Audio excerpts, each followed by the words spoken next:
This episode is brought to you by Anchor FM. If you've ever thought about launching your own podcast or looking for a new host for your current podcast, there's no better way or time than now. Anchor FM is the best podcast host and is completely free. Not only does Anchor not cost you anything, but you can monetize your podcast from the very start with no minimum listener base. All you got to do is go to anchor.fm to get started or download their free app. You can also record straight from the app and post it. It's got tons of features and functionality in the app where you can add background music and you can add your art for your podcast and all kinds of cool stuff. I highly recommend Anchor FM, so get started today with anchor.fm. My wife woke me up at 3 o'clock this morning because she said I farted in my sleep. And it was so bad that she thought the dog pooped in the room. Oh, that is real talk. That real happened. 3 o'clock this morning. Did you stand up and take a bow? Yeah.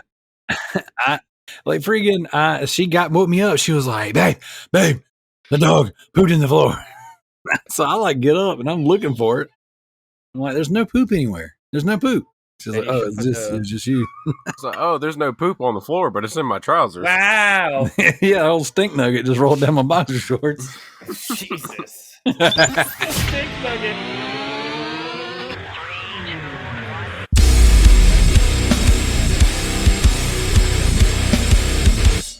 I feel the minutes count down on the clock again. Feel like I'm playing in a game that I can never win.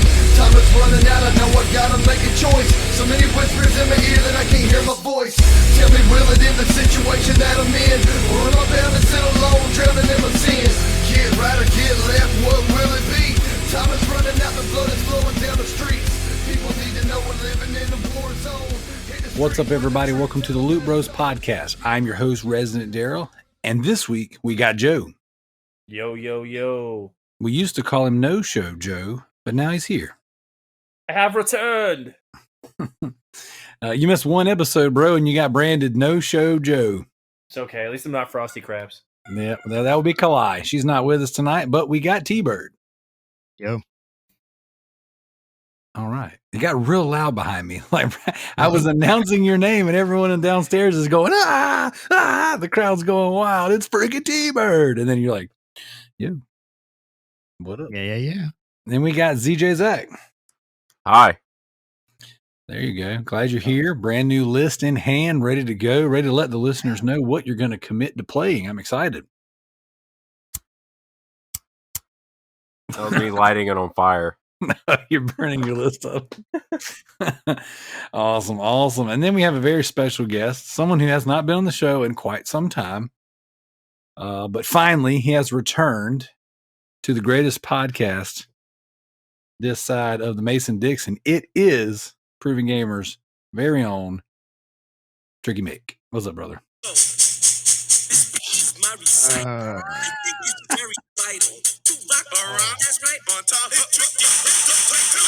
All right.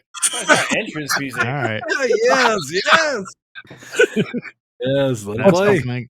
We can't make any money off this Yep, now. copyright's right. He's sabotaging us.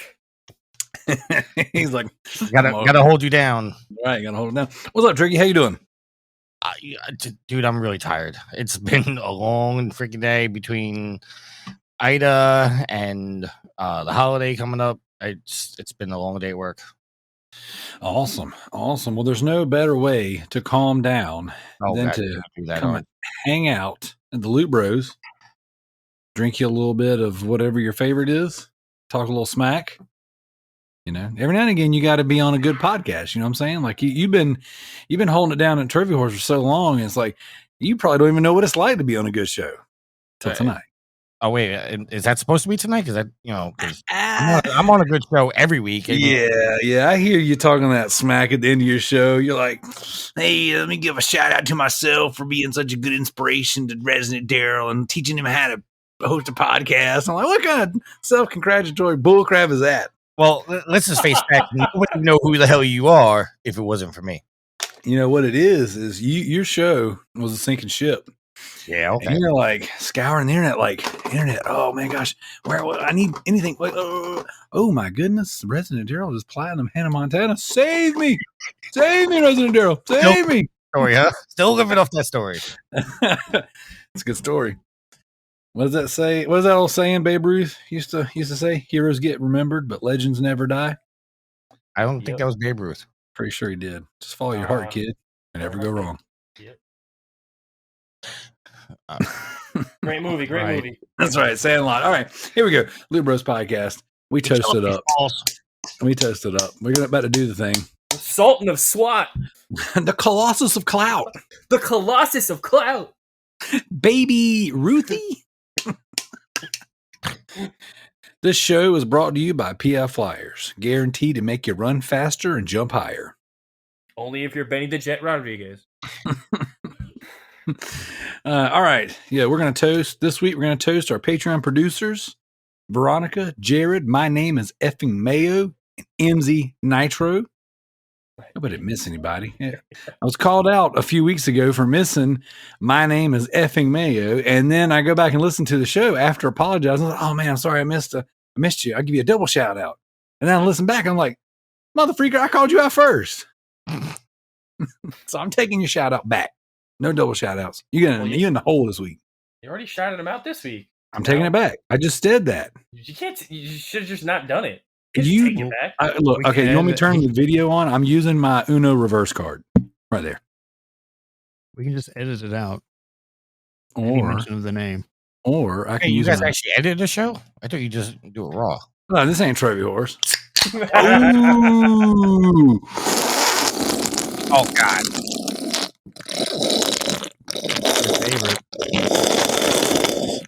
Why don't we just have a that's Slurpee fair. soundbite at this point and get lazy with it? I think you do that extra long just to annoy the hell out of me. Yes, sir. Yes, sir. So, That is worse than nails on a chalkboard. Just so you know. you know what? I like to think of like spiders. Old Slurpee spiders. You're lucky I respect you because I was about to curse you out. I was about to Hey. drop an F-bomb. This is the Loot Bros podcast. Every now and again, we tell jokes. We talk about video games, and we have on very special guests like Trickymic. Tricky, why don't you open up our show and tell us what you've been playing? Nothing. Very nice. No, I just finished The Walking Dead, A New Frontier. What'd which you is the think? third one. I gotta say, it's least favorite of them all. Really? Yeah, I don't like. I didn't like the second one. So after the Okay, first well, one, I played the first one a long time ago, and now for the backlog beatdown, I decided to do episodes 2, Michonne, A New Frontier, and the last season. you just skip Nice. the show. My show sucked. Michonne wasn't bad. I mean, it wasn't great in any standard, but it wasn't bad. The third one, the story just pissed me off. It didn't set right with me, and the way it ended, it didn't set right. And now I just started the final season, and this one Good. it Final season. controls a lot better. I gotta say that. I do like it just feels different. But reading over the trophy list, it's not a straightforward platinum. No. So you have to use save files to go back and start a certain chapter again. So that's not a big problem. But the final game on my backlog beatdown is Beyond Two Souls. Oh, there you go. Gross. I like that game. I feel so bad for you. That's the only Oh, Quantic. yeah, was it Quantic? Yeah, Quantic Dream. yeah, it's a Quantic Dream game. Just wait till you get to the Navajo section. You know, hit your leg. That's the only one of Quantic Dreams games that I've never played or beat. So I wanted to go through that. But I don't think I'm gonna get the platinum for that because I heard that the duo going back and forth is a real pain in the ass. You just don't want to play it again. After you beat it, you're like, I don't want to play this ever again. That was kind of my problem. I just didn't want to play it after I beat it. Nope. And right now I've been playing Ghost of Tsushima, not in the last week or so. But I got to the third chapter and I stopped because I want to save that for my next backlog beatdown list. Because I'm going to beat on the 4 and the 5. Yeah. I'm playing 2 games that I'm not allowed to talk about. But you know about them. I just can't tell you that I'm playing them. And that's it. I haven't played The Division in about a month. Oh, how are you doing? You going through withdrawals? No, I mean, I got they kind of pissed me off with Ubisoft. Kind of pissed me off with it because they said like at the beginning of the year they were gonna take a break, for the holidays and whatnot, and of course everybody's going through the pandemic. They said we're gonna be back like it was January 15th or something like that. January 13th, they announced, well, we have no more future plans for the game. We had no more future plans for the game, but now, because of feedback, we're going to do something, but we're not going to do it until the end of the year. And they haven't said a word about it since. Dang. And we're now in September. So it's 9 months now, and we haven't heard one thing about what they're doing. So, and That's kind of crappy. yeah, I was excited about X Defiant until I found out it was first person. So, yeah. But that's all I've been playing. Gotcha. All right, Zach, what you been up to? Not too much. Just I've been kind of weaving it out lately and watching a lot of Naruto. So that's pretty much been my time lately. And I played some Call of Duty. I'm sorry. So now, are you playing multiplayer? Are you playing Warzone? Or are you playing? Oh, I'm multiplayer. Yeah, I don't really like Warzone a whole lot. I dig it. Are you doing the battle pass? No. Really? Interesting. I'm actually doing the battle pass on Call of Duty. This is my first. Yeah, I did the first 2 seasons, but actually, no, I didn't even do the second season. I only did the first one. That was the only season I participated in. Gotcha. All right. What about you, TByrd? I've been working through Ghost of Tsushima. I'm through the first big, I guess, chapter of the game, and I kind of stopped. It was a good stopping point, so I'm gonna be playing Destiny a lot more. So that's another game I've been playing. I've been playing Destiny 2. Just I got the itch again. I got all the DLC for it, so I'm just burning through it right now. How is it? It's a lot more fun than I remember it being. The loop, the whole gear loop is not terribly annoying as I remember it being. I dig that. But how's the new story content? Have you tried any of that yet? Oh yeah, I already finished. Well, so they haven't released a new story thing. I just got the last story update they had. It was okay. I didn't really listen to it a whole lot because I was podcasting when I was playing it. Gotcha. But it seemed like an okay story. How dare you do anything else besides play your game? You should be in the dark with the headphones on. A masterpiece. Sorry, Levi. I'm letting you down. I was getting some Levi vibes there right there. How do you know it's a masterpiece if you don't play it for 15 minutes? Come on. With the lights You're right. off and the headphones on. I'm not telling you that's how you have to play it. I'm just But saying that's How you have to play it. literally. But I'm telling you very strongly, that's how you're supposed to play it. Basically, you can't enjoy the game unless you play it perfect. You're getting so much shit in that thread. I love Levi. Well, that's my buddy, but he gives me such a hard time in our Facebook group. Like he's been riding my balls on Alien Isolation. Like I don't know how to play the game. Like I'm the goddamn king. Say what? I said I'm not the only one he gives a hard time to. Oh man, he rides my balls hard, dude. Like I'm the goddamn king of survival horror. Okay, ain't none of y'all plays me in survival horror games as me. Like I don't know how I'm supposed to play the games. I just can't help it. This one is god awful. It's boring. And after a while, I can't just sit there and listen to this stupid empty ship any longer. Like it's like I gotta do something else. So I decided, I guess I'll jump into what I've been playing. Tanner, are you done? I'm sorry. Did I interrupt you? Yeah, no, I'm good. Okay. I'm done. That's all I've been doing.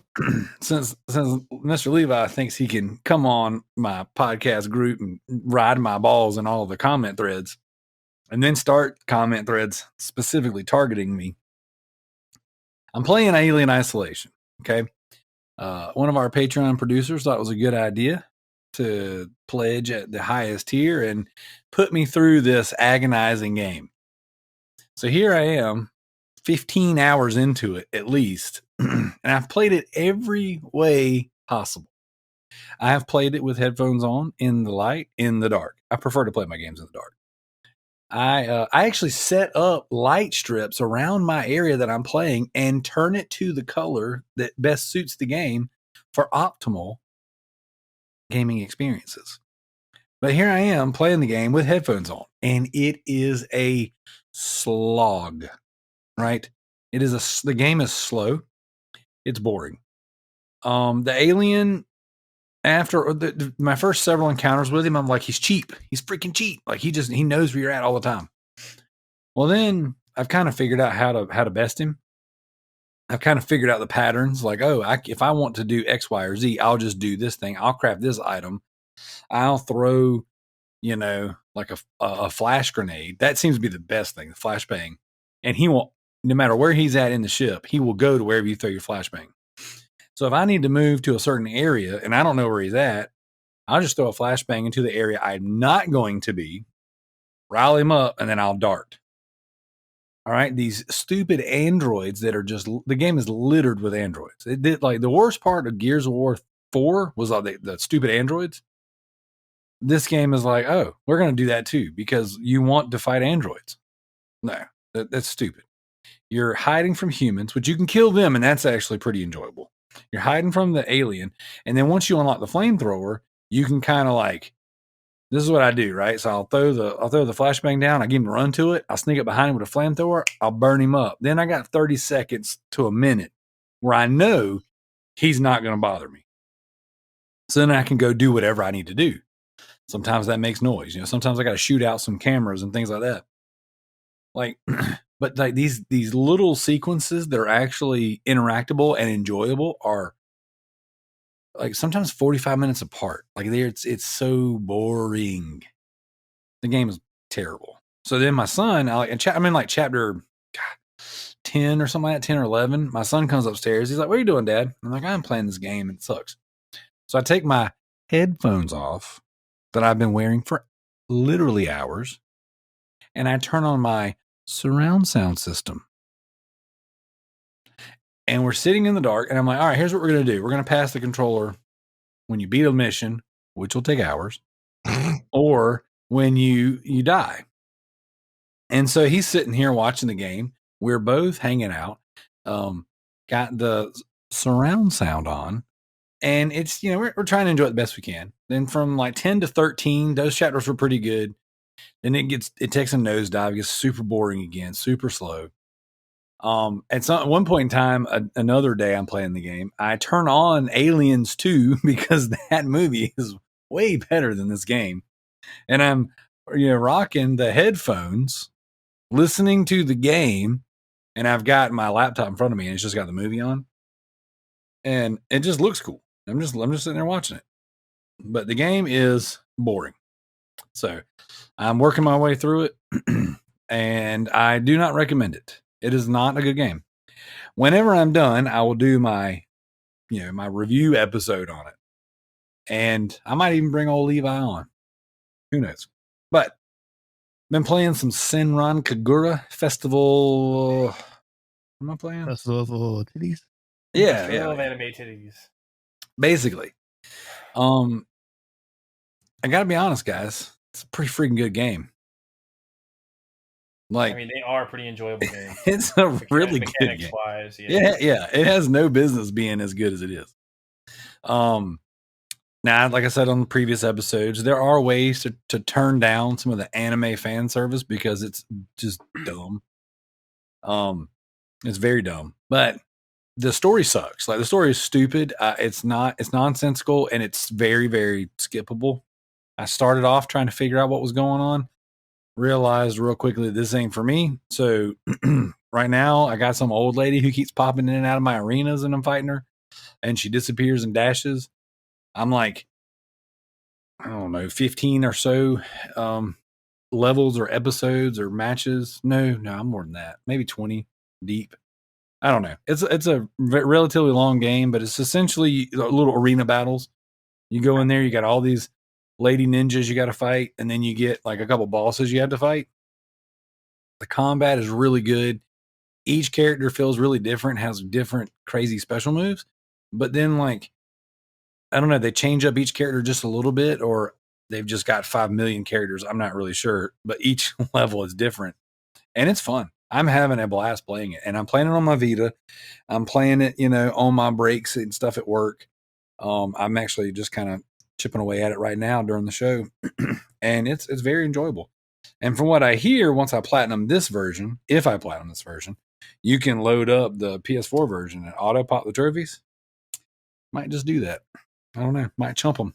Who knows? Trophy. Music make you lose control.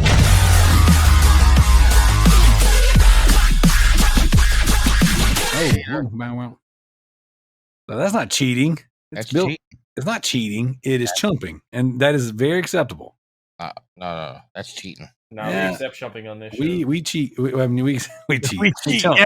Thank you, Freudian slip. we chump for the win here. We chump. That's right. Oh, Wait, right. don't call me a cheater, and you just called yourself out. Good There job. ain't no 100 out of 100 or Hey. 101 out of 100 games here. Look here.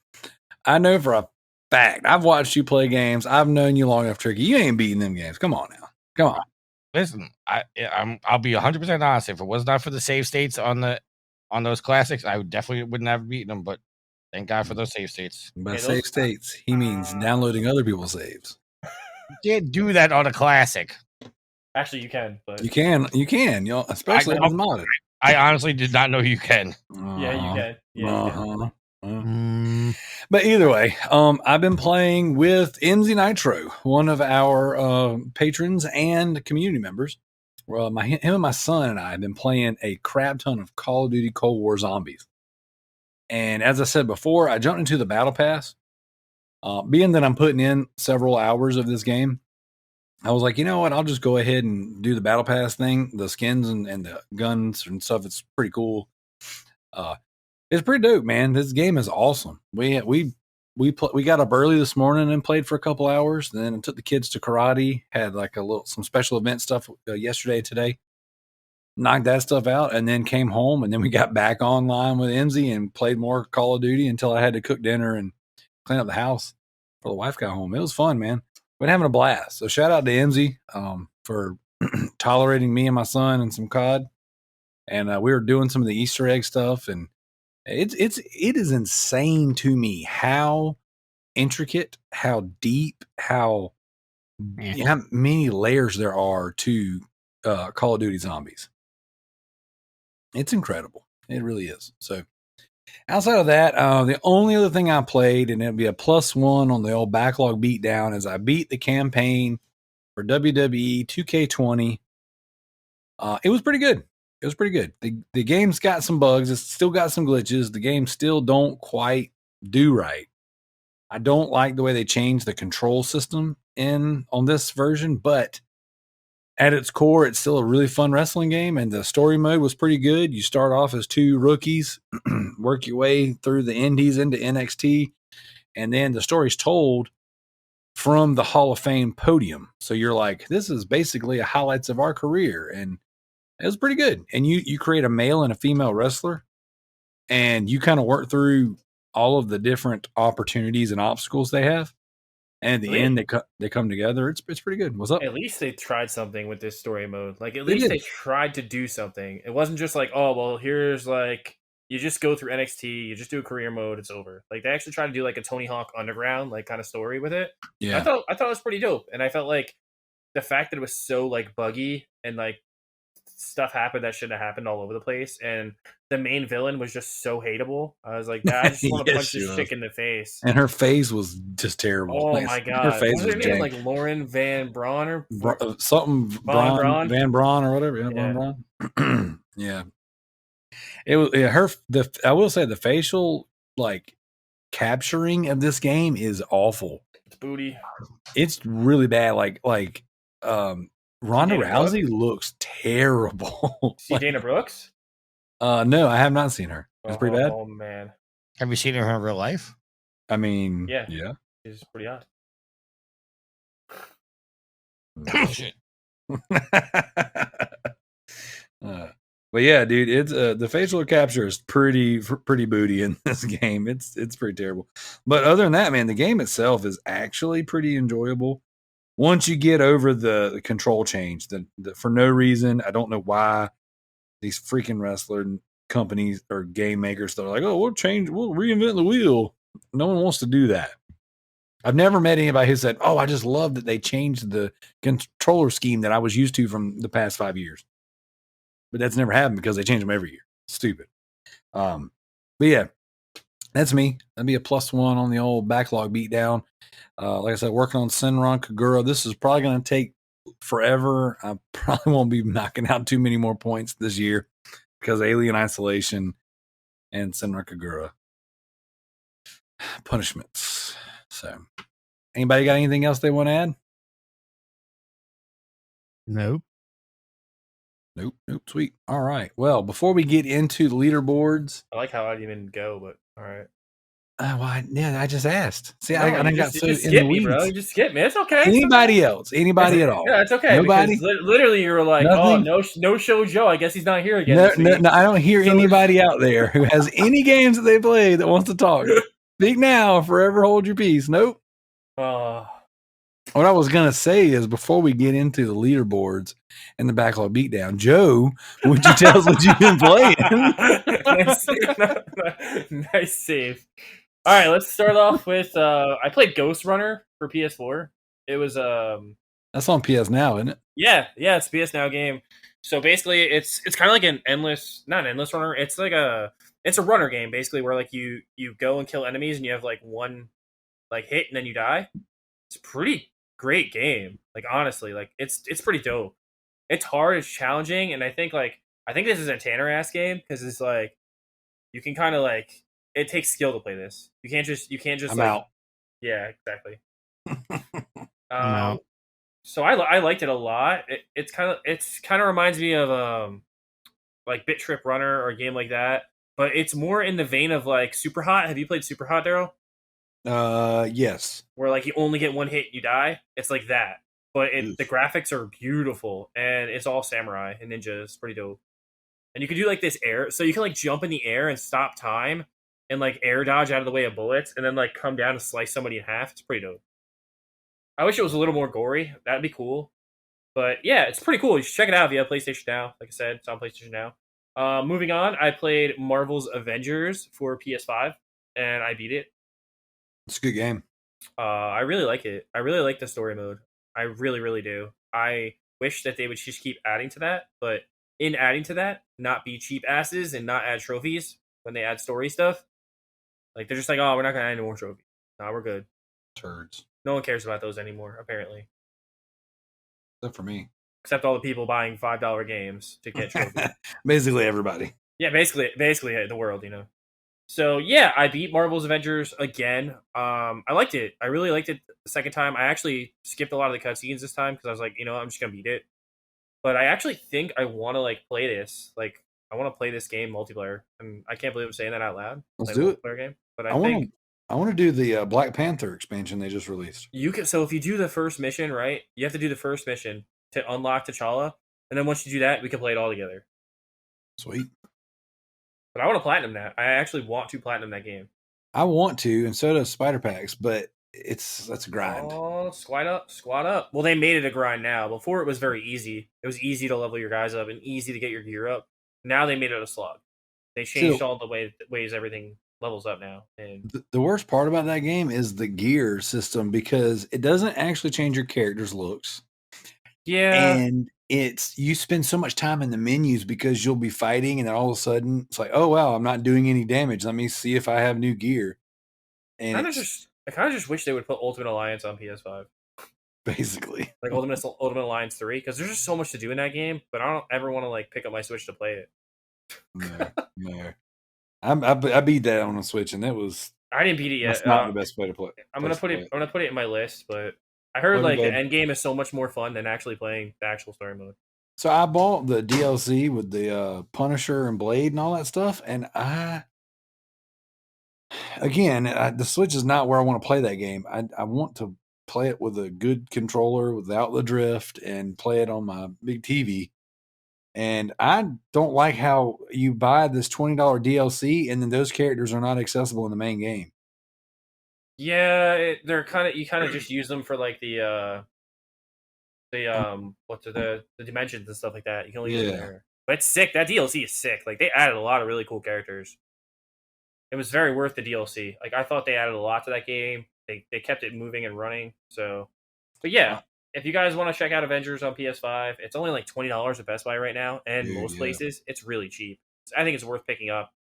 I just want to see what their map is for the rest of the year. Like I hope they announce that at the next at the Square Enix conference at Tokyo Game Show. I want them to say like what they're doing for the next year for Avengers. What's year 2 going to look like?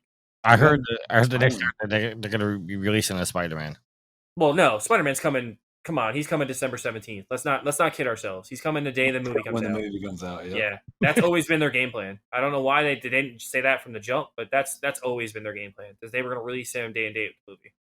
Like, you didn't see that coming. Yeah, I mean, I played the Black Panther. You beat the whole thing?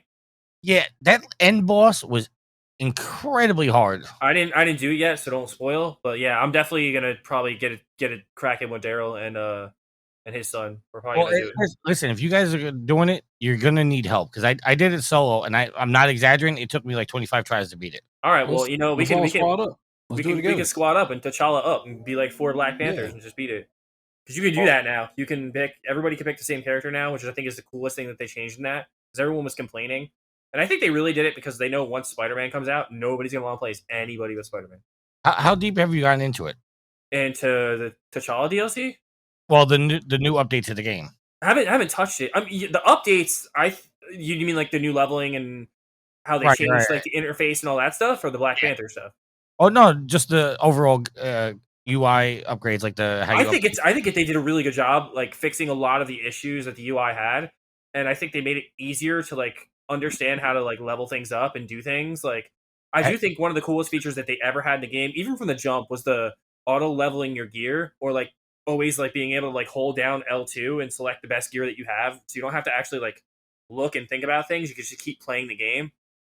Yeah, what I didn't like about it is it didn't really explain that once you get like a high gear, like let's say you get like something that's level 30, you can actually power that piece of equipment up to like 30. Of course. I didn't know that for the longest time, and for that trophy, you have to get that one trophy where you have to, you have to get max out a piece of gear. Yeah. I could not. I can't. I ran missions over and over. Oh my god, are you serious? That's what you did? Yeah, because I was trying to get better gear, thinking, okay, if I play it on a higher difficulty, I'm going to get better gear. And I kept getting gear, and I kept saying, "Oh, this is broken. This is broken." And then finally, I was going through the UI one day, and I was like, "Wait, I can level this up." And I was like, "You mother!" Oh man, I wish Corey was here. I was so pissed off. Corey would have said that you pulled a Joe on that one, and you didn't look to see that you could level things up. But what I do like now is like because I said this on Trophy Horse, a couple times. Mm-hmm. The leveling in that game is so weird because it's quick now, though, and I think it's quicker now with the update than it was before the update. I'm not even talking about how quick it is update. I'm talking about like, so many people get confused in the fact that you have character XP, which you level out your character at 50, and then your power gear. The power gear is what's important. It 100%. Doesn't that right. So and the legend stuff now is important too. Right, because now after you get to level 50, every level you get over that, you get a point. And if you look down on the grid, it takes somewhere close to 1,000 points to level out a character fully. So dude, but you're so powerful. I've played with people that are like pretty far maxed, and they're just decimating things. And but like I said, it took me so long to figure out you had to power level your gear. Once I did that, I started going well. I also like the fact that a lot of the things now, like they release a character and then I forget what it's called, but the challenge grid where you have to get the 200 points. I can't remember the name of it either. If you like with the Black Panther, if you unlock that card and you go through the card, that card basically becomes free for the next character and whatnot. You never have to do anything. So you take the 6 base characters and you just get all 200 levels for every one of them. You have enough to unlock the card for the next 6 characters. You never have to pay money. So as long as you stay above 1,000, when the next character comes out, you can just activate their card and max out their card, and then you're ready for the next character. So you never really have to spend real money in the game, which is really cool. Well, are they ever gonna make any paid DLC for the game? Because I feel like that's not. They said no. Yeah, they said no, right? And I think at this point, there's no way they can. With how the game's been received and how it kind of sold, I feel like they don't have a leg to stand on as far as charging anybody for anything. I never really had a problem with the game, other than I don't either. But I was cursing them out, but that was my fault, not their fault. I'm a little mad the character trickle out, but I can understand when you see that all the energy and the time and the resources they're putting into these characters and how different they are from each other. They really are different too. They stand apart. So you're not playing as it's not like playing a Warriors game where you get 70 characters and half of them play the same. All these characters have unique traits and different. What's not Hawkeye? What's the other archer's name? Kate something? Kate Bishop. Kate Bishop. She even plays differently than Hawkeye. I had no interest in that character whatsoever. When that DLC came out, I was like, dope. You know what? She's a legitimate character I could play with. She's dope. She's one of my favorites to main in that game. But I of course, I maxed out Captain America first. I play as Iron Man mostly. I love Iron Man. I liked Iron Man, but when it came to his card, it was just annoying. The things you have to hit this guy with a back missile. You have to. His stuff's crazy. You hit him with a missile. So it was I gave up and I maxed out Captain America. So, but totally maxed him out. What legend level are you now? Well, no, I have him up to a power level 150. Mm-hmm. I maxed him out to the 50 experience in the character, and now I've gotten 5 championship levels. So I'm essentially 55 with him. But I'm going back and trying to max out all the other characters because all my other characters are low. So for the trophies, you have to get, you have to beat certain villain sectors. You have to beat this and that. And none of my that bad. I feel like the grind was so much easier for the trophies before the update, but now they nerfed everything. It takes so long to do everything now. I have to level up my other characters because I keep going into those villain sectors and all my other characters keep dying. Which then, because they're dying, they're not actively helping me. So if I get in danger and I have to bail out to get some energy or something like that, the villain's always coming after me because my other characters are dead. So I have to level up my other characters. I enjoy Marvel's Avengers. I do too. I really like it, but it got such a bad reception. Well, I think because when people bought it, they thought that you were going to be able to play the whole game, multiplayer, story mode, everything, and they were kind of lied to, and they really didn't explain it. They didn't. You can play story mode multiplayer. Yeah, but it's so weird. It's weird the way it works. It's not. You could just play with 4 people at once. It's only whoever's in the story at that time is all you can play as.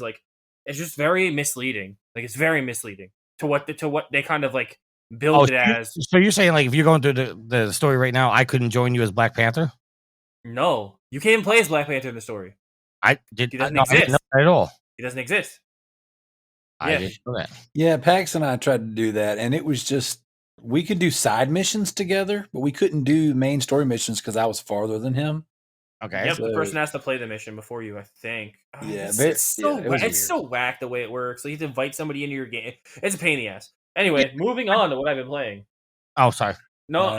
You have another thought on it? Go ahead. Well, no, I was gonna say the game, like I said, I think the game got a bad reception. But games like that, games for service, Marvel's Avengers, The Division, stuff like that, the story never really was my driving point for those games. It was always going to be the end game content. And the reason Marvel's Avengers, in my opinion, got such a bad rep is when you beat that story, there was really no end game. Now, as the game's going on, you're getting more end game content. But I think games like Anthem, games like Destiny and Destiny 2, they got bad reps because those are games for service, and those games really live and thrive on the end game. And if there's no end game, the game's going to die off quick.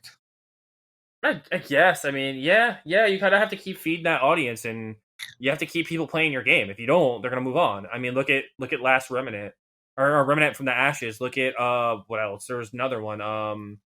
What was the other one that dropped off the face of the Outriders? That game died in 5 minutes. See, I like Outriders too, but I never started the end game content. I played it for 2 weeks and never played it again, Tricky. But you know what game really it's kind of weird, but you know what game really thrived on their end game content? And I'm using end game content in quotation marks here. Is a game like Rock Band. They came out with their core game and they continuously supported with songs. That's yeah. I agree. Yeah, that's end game content if you think about it, because like you beat the world tour mode, and then you just have an endless amount of songs to play afterwards. And right, and they every they do a challenge for 8 weeks, which you level up, and then take a week off, and then they do it another 8 weeks. No, I And think that's great. I think another thing that they do great in there, not to cut you off, Tricky, is the trophies are actually worth getting in those games because they challenge you. They challenge you, and there's stuff to do to get them. That gives breath and levity or longevity to the game. I play Rock Band at least probably 2 to 3 times a month over the last 5 years, and I've only gotten 50% of those trophies. Jesus. Speaking of trophies, earlier when you guys were talking about Marvel's Avengers, I got a trophy. Nice. I also played. What'd you get a trophy in? Zenrock Agura for beating that old lady I was talking about. Nice. I also played Contra Rogue Corps. Ooh, how is that? So this game, Darrell, and it's actually on sale right now, and you got to go out and buy this so you can play it with me. I'll log in and buy it right now. Log and buy it right now. You can play it. You can play it when Corey dies. It's dope, dude. Listen to my PlayStation turn on. So it's I just turned on myself. Yeah, it's a race to see who can buy it first. So it's a twin stick shooter. I like it. Contra game. I like it. Actually, it's not the greatest game. Kind of plays like a PS2 game. It doesn't, like it. But like the way, like all the upgrades and the way you can like put different body parts in your characters, and like just the way the characters are so like Contra-esque. Like the one character has like a monster living in her stomach, and then she has a samurai sword through her stomach to keep the monster at bay. So does my wife every now and again. Yeah, you're funny. What up? Wow, Darrell, wow. So yeah, only in it's okay if it's Australian, but it's not. It's just down under. Oh! Anyway, game's dope.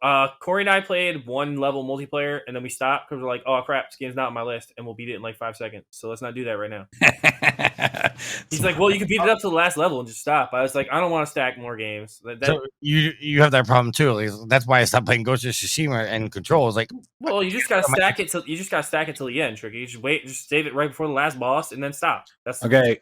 Word to the wise. I did that with 3 games on my Vita. I was on my 4th. And then your Vita died. And my Vita memory card died. My 64 gig memory card died. I'm not kidding you.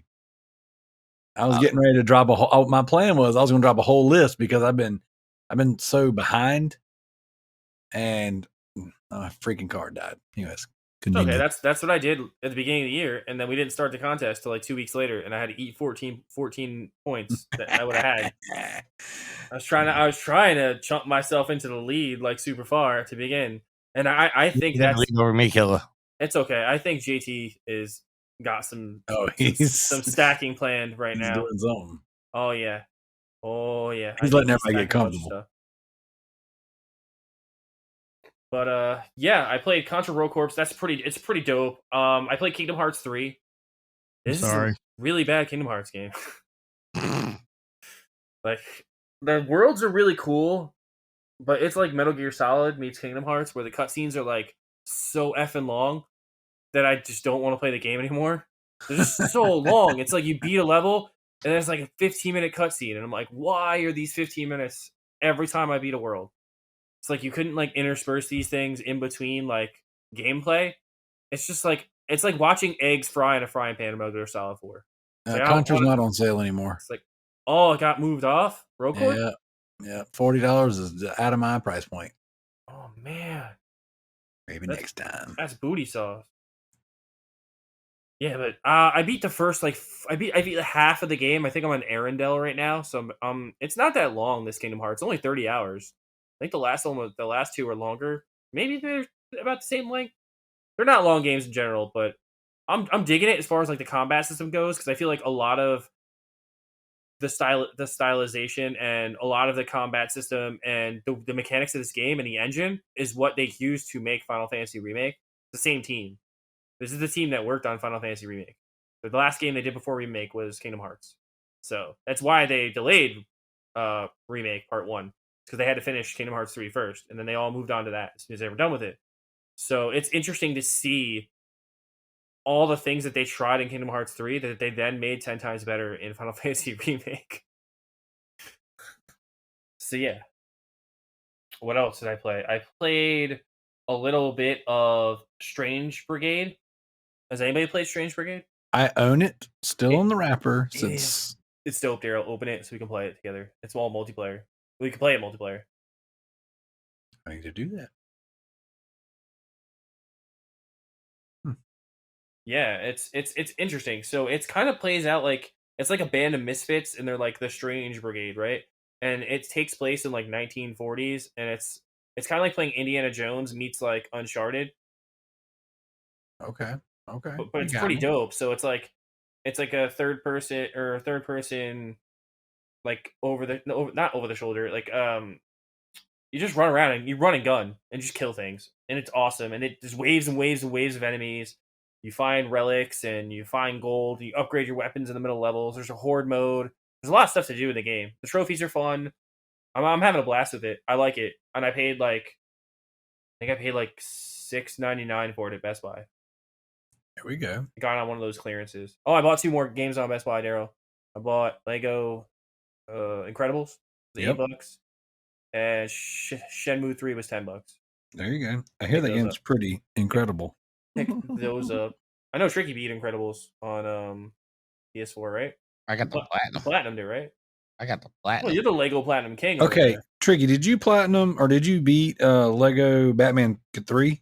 Yes. And he platinum. God, dude, I just took a negative on that one, man. That game's boring. It's boring as shit. I did that years ago, so I mean, obviously the games have gotten a lot better. Yeah. Speaking I've of been getting sitting on better, that one. did you guys see how good Lego Star Wars looks? That game scares me. It's gonna be a Why- big one. It's going to be huge. It's 9 movies, and they redid everything, so none of it's supposed to. And that's what technically be like what the scares old me. game.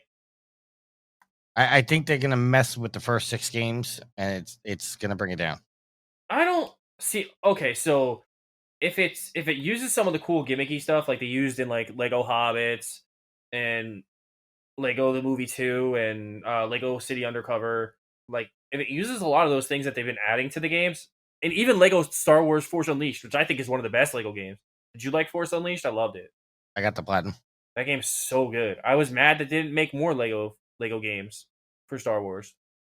But I guess they were like, all right, instead of making another trilogy game, we're just going to make all 9 in one game. I'm so Lego. I even got Lego Rock Band. I heard that's really good. It is really good. But yeah, I really like Lego games, and I think like I can't wait to play Lego Incredibles when it shows up at my house. And I have currently, it. I started playing- it. I don't love it. And currently, I'm playing Spider-Man on PS5, and this game reminds me of how much I love this game the first time I played it. Oh yeah.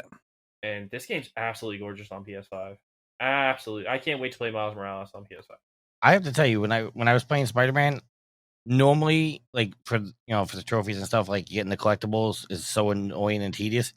I actually did not mind getting the collectibles in Spider-Man this time. So I think the coolest thing about like we're all podcast listeners, so like I just put on a podcast and turn the sound off, and I just go collecting.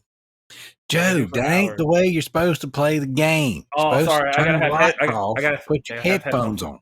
You want a pro tip of how to listen to the podcast really easily while you're playing your PlayStation games? Go Listen ahead. to Spotify. listen to it on Spotify, because the Spotify plays in the background of your PS4. So as you're playing, or your PS5, so you can listen to your favorite podcast, Trophy Horse, Can't do while that. you're Sorry. playing your favorite Lego game. Can't do that. Sorry, because I use what do I use now for podcasting on my Apple device?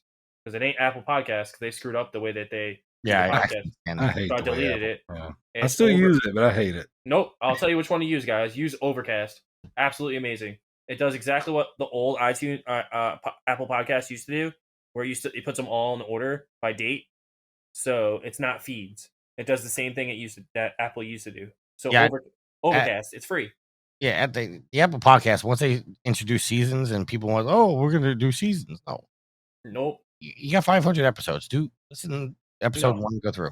Once they were like, we're gonna make it a feed, I'm like, nah, I'm done.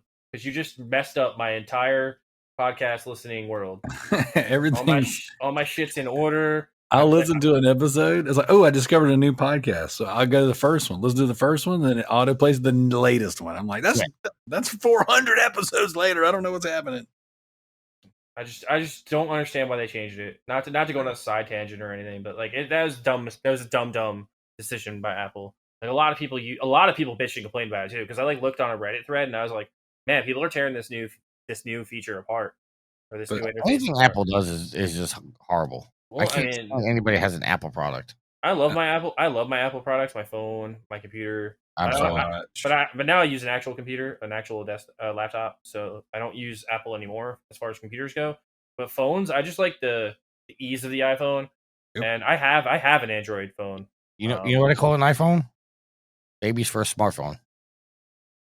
No, that's like the Cricket, right? No. With your four buttons. It's like the falling and I can't get up phone. Can I do some what I've been playing DLC? Sure. Yeah, go ahead, man. It's not really a game, but did anybody get into the PlayStation 5 beta for the system software?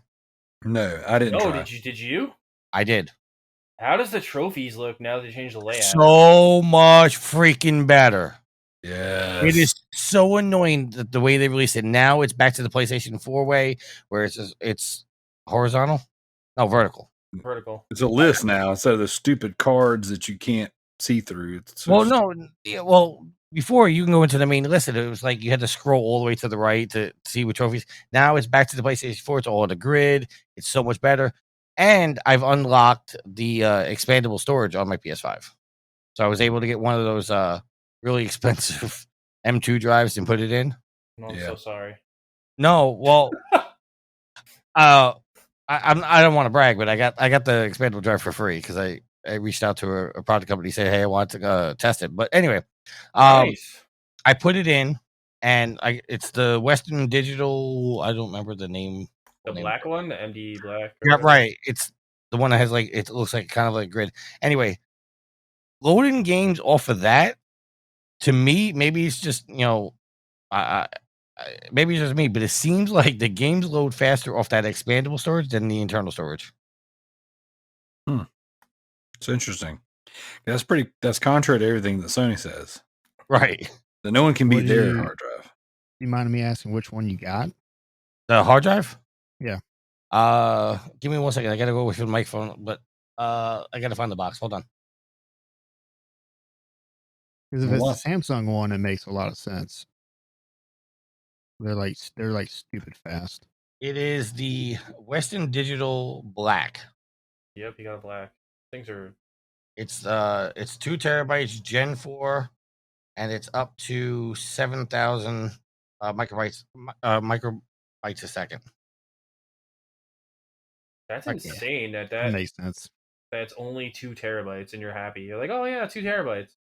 Well, the size is not what gets me. It's how you use it. I've been telling my wife that for years. It's not the size of the ship. It's the motion in the ocean. There you go. You get it. But remember, it takes a long time to get to England in a rowboat. Yes. Sorry, I had to go there. No, you're good. Yeah, but if when this beta, when it finally comes, to comes out to the general public, I think a lot of people are going to be happy with this. Right now, I got my PS5 on. I'm in beta 3.1. So they've released 3 versions of this beta already. Damn. So, would you say you've mastered the beta? I've mastered the beta. But yeah, if you have the money, which I'm not in any way, shape, or form trying to advocate this, but if you have the money and you can get the expandable storage, I would definitely get the expandable storage. And it's very simple to put in. Interesting. I have been trying to use this as a way of self-discipline. Play what's on the hard drive instead of deleting and installing. Because I've got a 2 terabyte hooked up to my PS4 in my bedroom, and my PS4 hard drive is loaded full. My 2 terabytes loaded full, and then I constantly delete things and put new stuff on. So what I've been doing with my PS5 is I don't put it in unless I plan on using it. And then Yeah, there you go. And then when I sit down and go PS5, I don't want to play any of these games. I just go to a different room and then download something else. Like, same with your wife. Yep. Whoa, wait, whoa. Actually, no, that's not what I do. So, all right, Joe, Tricky. Yes. Anybody else? Going once, going twice. Are we done with the what we've been playing? Possibly. Just maybe. I'm gonna go on, and somebody's gonna be like, "Hey, you forgot about me. I didn't know you were here tonight." All right. Oh wow, Colette showed up. Wow. No, it's past her bedtime. So she ain't about the late nights. Wow. All right. So at this point, we're gonna head on over to the Loot Bros custom leaderboards. Now, I don't know if you guys were listening, but JT and CJ covered the Gamescom last week, and JT passed CJ on the leaderboard. He chumped more trophies than CJ, finally. So that was pretty good. But CJ came back with a vengeance this week. So Loot Bros custom leaderboards on TrueTrophies.com. We got Affectatious Daunt with 480 trophies. That's a big one. Big week. Mr. TMNT84 with 31. Yay! It goes 480 to 31. Trickymic, there you go. And with 30 trophies in third place. Wait, I got 30 trophies this week? Yeah, that's what it says. Both of you guys, your last trophies were, one was Kingdom Hearts, one was The Walking Dead. So there you go. 10-4. You proved that you actually played those games. I just got a trophy. Oh my God. Wow. And then ResidentDarrell with 28 trophies. Now, I'm going to scroll on How do down. we beat you without even trying? Because I didn't play much. Dude, if we would record, so we're recording on a Saturday. Normally we record on Fridays. If we would have recorded last night on Friday, I would have came to the podcast and said, I literally played nothing. So I actually almost went a whole week. This was a hellacious work week. And I was, had we not podcasted last night, I wouldn't have gotten to play any games. But I played all day today. Like I didn't do anything productive that I didn't absolutely have to do. So, but let's see. I'm going to pick one out of here. Just a random one. Let's see. Redbeard Rick, his last trophy was in Grand Theft Auto Vice City. Oh, okay. Got any Vice City fans over here? Negative. You don't like Grand Theft Auto games? I did I say that? No, you asked me if I was a Vice City fan. Well, most amazing. people What are you like talking that one the I think best. it's the worst GTA ever made. You're out of your mind. That's crazy. Hold on a second. I was joking. Slow down. Joe's like, I'm coming through the microphone. The worst GTA was San Andreas. Oh, wow. You're a racist. Yeah, you're racist. You understand it because it's a black guy. Am I Donnie's about to spew some hate. Donnie's coming to the microphone. Donnie's gonna show up for McDonald's and be like, to Donnie, everything's racist. Well, Donnie's racist, so there's that. I'm not going there. So, okay, Grand Theft Auto games. You guys fans? yeah, I love them. Absolutely. I haven't played them in years, but I do like them. Be nice if they made a new one. Go ask the guy who ran on stage. Ask where the hell GTA 6 was. I mean, they're too busy riding that gravy train that is GTA 5 Online. They're never gonna make another one. You mean when they're making a PlayStation 5 version of it? Oh, yeah. And then selling it at full price again? They'll do it. They'll make billions. Yep, they will. People are stupid. So the GTA Vice City, San Andreas, and GTA 3 all have trophies on the PS4. Have any of you guys played them? Yeah. I played all 3 of them. I bought them when they released. Haven't played them. One of them, $35 for all of them. Part 3, it has like cheat codes enabled, and they don't disable the trophies. Vice City does the same thing. And I believe San Andreas does the same thing too. I don't think any of them disable their trophies. No, all of them. I think all of them disable the trophies. No, one of them doesn't. Disable certain trophies. All of them disable some, but they don't disable all of them. So if you want to get like, you know how you have to get like your criminal rank up. Okay. If you use cheats, your criminal rank doesn't go up. Ah, okay. As much as it would go if you just beat the level on your own. Gotcha. and those are gold trophies. So because the game doesn't have that many trophies, like that affects you heavily. Dang, that's crazy. So yeah, it's it. I mean, they're well done. I'm just waiting for the ones that are getting delayed till next year because they're re-releasing them on the Switch next year, but they delayed it. It's supposed to come out in October, but apparently they're delaying it because they don't want the Switch ones to come out at the same time as GTA 5 for the next gen. Doesn't make any sense, but cool. I mean, it doesn't because it's two separate audiences. I'm like, Right. It kind of makes no fucking sense. But okay, do what you want to do. Next, they'll be like, oh, we're not making another Red Dead. We're just going Red Dead Online forever. Hey, I just thought about this. I just looked over at the True Achievements leaderboards, and I did lie to you guys. I did play a game this week. Forgot all about it. So this will be what we've been playing DLC. But I'll say it once I get on the leaderboards. So the True Achievements leaderboards, we got I'm Styling on You Bro with 1,070 achievement points. Got Redbeard Rick with 725. He's playing some Walking Dead as well. Got GDI Master Ace with 260 playing Hades. And then ResidentDarrell with 180 points. I forgot I was playing 12 minutes because that's going to be our next Patreon exclusive deep dive. And I was playing that game. Someone's allergic to Xbox. I think it was Tricky just sneezed himself out of his seat. I don't know if you guys are all interested, but I'd be interested to do a Walking Dead deep dive for the whole series if you guys want to do it. I'm down. I just got asked to do a deep dive on the new Saints Row when it comes out. Dude, oh my gosh. I'll do that with you. No, not to mention You can have Jeff on the show when you do it? Well, I've been trying to get that fool on our show for freaking years and he won't do it. He won't respond to my messages. He won't? We'll be in mid conversation. I'm like, hey, you want to come on the show? He'll stop talking. He does that all the time to me too. Yeah, can I do a little soft plug real quick? Sure.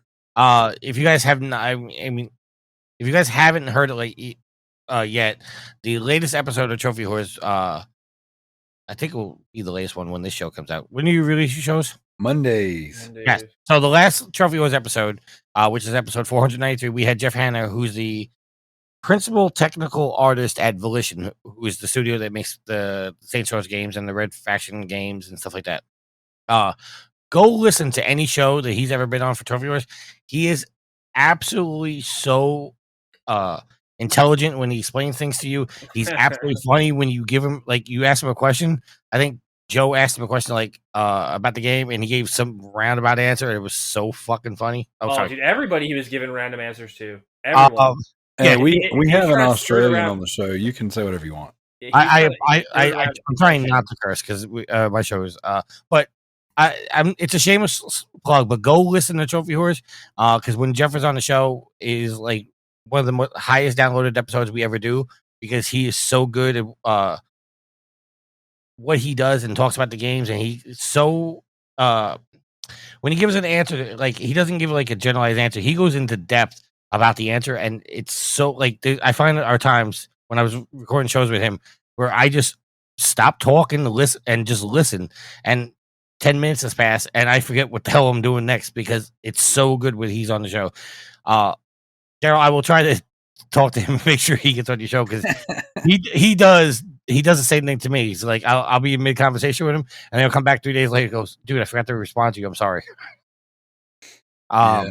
I figured it's because I've openly hated on Game Pass a few times, and then like that seems to get him riled up.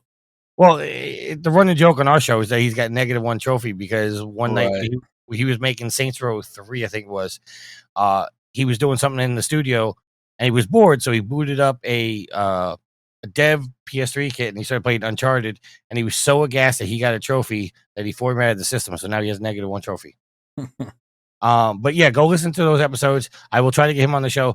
But if you guys are looking for the new Saints Row game, if you pre-order the Ultimate Edition, which is I think the $100 one, it gives you Saints Row 3 remastered for free for the 4 and the 5. Dope. So go do that because Saints Row is going to be on my next list as well. Well, I've got Saints Row 3 Remastered sitting here in the wrapper right beside me. I have it too. If anybody wants to tag up and play, it's multiplayer. The entire game's multiplayer now. Dude, it's so good too. That game, I remember playing that game on PS3 and Xbox 360 and freaking getting on a bike, riding around, listening to Deftones, headphones on, sitting in the dark, sunrise coming up. Then all of a sudden, a car hit me and I went flying down the road. It was awesome. Freaking love Saints Row. I love Saints Row, dude. I actually finally opened up my copy of Agents of Mayhem. Oh, that game is so good. That's another game that got a bad rap. I never played it because it got a bad rap, and I was like, well, it's not Saints Row, so I'm not gonna. I didn't really get too concerned with it, and it got buried in all my games. And then after listening to that latest episode of Trophy Horse, which was a really good episode, Thank you, Nick. I was like, man, I need to play freaking Agents of Mayhem. So I installed it on my PS4. Yeah, I have to play it too. I got it for like $5 when GameStop closed. There's a theory saying that Agent Mayhem is just a Saints Row light. Yeah. So I really liked Agents, but it did really get a bad rap. But I like. Let's see, 4th place, ResidentDarrell, 180 achievement points, and then 5th place. We're going to do number 5 because I finally beat Mr. Sony Pony to you. That's right, CJ, with 140 achievement points. First time I popped him on that board. Wasn't even trying. I accidentally did that one. Was he sick this week or something? Because what's going on? I don't know. He got his COVID shot. Maybe that's what it is. Maybe it slowed him down from spamming. Maybe it prevents you from getting the worst version of COVID and playing all the worst games. So he's playing My Name is Mayo. That's a good game, actually. Game of the year 2001. Compared to some of the games that we've played recently, that's not too bad. Dude, Mayo 2 was a dope game. Seriously, I'm not even like trying to joke. Like, I Am Mayo 2 was a pretty cool game. It was different. Did you guys play the breakthrough games? Oh, no, yeah, I refused to play it. I played one, and I was like, I'm not doing this to myself. They're terrible. I'm not doing this. Listen, they are definitely cheap platinums, but some of them are actually really good, really well done. Not saying all of them, but some of them are really well done. Oof, I can't really second you on that one, man. They're pretty bad. So, the bowling games are the same game over and over and over again. Well, there are cheats. Like there's one where you have to climb to the top. But there's an invincibility. Like if you hold the direction in X, like you're invisible. You can just run to the top. Another one, you hit a button, and I think it's like a Space Invaders one. You finish the level, and then you just go to a certain point, and you go up to the screen, and it just gives you all the points for the platinum. Yeah, it's pretty. I'll teach you all this tricks. You know. Oh, thank you. I know you're a trophy whore in training. Yeah, I mean, I don't know, man. I've passed all your boys. You haven't passed me. I've passed you several times. The only time you even get motivated anymore is when I pass you. Well, I mean, I'll even leave you alone for a while. I'll be quiet, and then I'll pass you, and then the next thing you know, Tricky just popped up 30 trophies. 30 platinums. Well, that's because like just like with wrestling, like unless there's competition, I'm stagnant. Right. Once there's competition, then I come and kick your ass. Yeah, well, hey, you're doing a good job. I mean, I'm not far from you. You're 100 behind me, aren't you? No. I might be 20 platinums behind you. How many platinums you got right now? Hang on, let me turn my controller back on. This is very important. So, listeners, this is okay. I'm gonna have to start spamming some bowling games because Corey and I made a bet of who can have the highest trophy level by the end of the year, and I was like almost a level and a half ahead of him, and then he was like, "Oh, I'm just gonna chump a whole bunch of crap to get ahead of you." Do it. Now he's 3 levels. He's 3 levels ahead of me right now. Oh man, he's a Guinness World Record holder, bro. You got competition on you. I am a level 600 as of today, and I have 251 platinums. You have 251 platinums? Yeah. Okay. I'm not. I don't live that far behind you, and the only time I really get behind you is when I play real games. What are you at right now? 260 something? Well, PSN profile says 267, but that's off. because I'm hiding some trophies. Shameful plans. No, they think I cheated. So I have 269 platinums. 69. Yeah. And level 617. So I waited. I probably went 2 or 3 weeks without getting a platinum. And because I was going to make Resident Evil 8 my 250th. Okay. So I've only have 2 trophies left to get in the whole game. And I sat there and I was kind of waiting on it. And I've got I probably have close to 20 rat plats that I'm sitting on. Just I kind of got tired of playing them. So I was like, I'm going to wait a little while till I need my next big push. And I was having a conversation with my wife. We were having a real serious conversation about work and stuff and making some financial decisions and kind of 5-year plan stuff. And while we were talking, I just turned on a rat game and platinumed it. I was like, oh no, I accidentally ruined myself. That's all right. I got a platinum in 32 seconds. The trophies were still popping after the game. that visual novel, that Legend of whatever. Legend of Talia. Yeah. I did. Wow. All right. Backlog beatdown. Here we go. Ponder Stibbins, first place, 47 points. Trickymic, second place, 32 points. 33. Joseph Priestley, 29 points. All right. Now, here's a common theme I've seen, right? A lot of our participants, a lot of people in the community have stopped playing because they don't want to take negatives. I'm gonna back up for just a second. Ponder Stibbins called 85 shots. He has picked 85 games and put them on lists. He only has 47 points. It's okay to take a negative. We got people sitting here with zeros right now because they just don't want to take the L. And the whole purpose of this game was to, be a little more focused than we have in previous years. Pick your games, and if they're not working for you, just get rid of them, bounce off of them, take the L, and move on. So Tricky has called 36 shots, and he has finished 32 of those games. You've only abandoned 3 games. I haven't abandoned any games. I got caught up in the rules by accident. Okay, still abandoned 3. Joe, you've only abandoned 1 game? Yep. That was Star Wars? Pokemon. Pokemon Yellow. Okay. Did you guys update the backlog? Probably not. Kalai's not here, and I didn't do it. All right, because I actually have 2 more points than that. Okay, well, no, not today. So He said not today. I've abandoned 3 games. Denied. CJ's abandoned 24 games, and he's got a total of 8 points. So he's in the positive. He's usually in the negative. I mean, he's officially PC Master Race now, and he's only playing PlayStation for exclusives. Yeah, that's what he messaged me that the other day. He was like, I can't play a PlayStation anymore because all the good waifu games are getting censored, and I can't stand this waifu censorship. So I have to now play on the PC where all my waifu games are not censored. That's CJ literally the conversation we had while I was at work. CJ is the biggest troll that we know. CJ is the most unique troll I've ever met. I'm sorry, not CJ. Did I say CJ? Yeah, you said CJ. Yeah. Oh, I meant JT.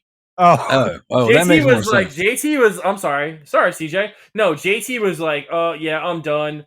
I'm officially PC Master Race now because the waifu games, they're getting all censored on PlayStation and I can't handle this nonsense.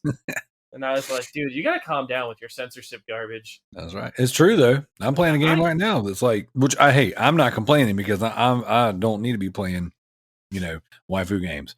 But it's extremely censored on Senran Kagura.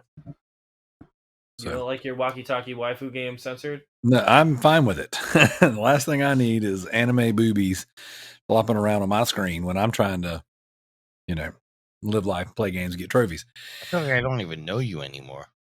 Dude, God darn Patreon. All right. But yeah, we got people in here right now in this group, like Zack, who before the show said he didn't want to take the L, so he's going to redeem himself and play his list. Zack, do you know what games are on your list? Yeah, I remember Last of Us 2, Spider-Man. I believe I had Conker's Bad Fur Day. And then Mario Galaxy. Okay. Okay. Don't remember what the last one was, Well, but there's it 5 might games have on been the list, so Horizon. that's only 4. So So It might have been Horizon. Cyberpunk 2077, Oh, Doom, Cyberpunk. That's Doom what it was. 2016, The Last of Us 2, Spider-Man, damn, And you weren't even close to your list. Conker's Bad Fur You're just Day. making up games. Missed one game, Joe. Missed one game. There's like 3 that weren't even on your list. You didn't even let him finish before you interrupted. Calm Okay. down. Okay, Zach, which one? Jeez. Which one you hitting first? I really wanted to play Spider-Man. Do it. So, yeah, I finally got my gold brick turned on. So, I'm gonna play it soon. All right. Whenever I feel the time is right. Zach's gonna start his list January 1st.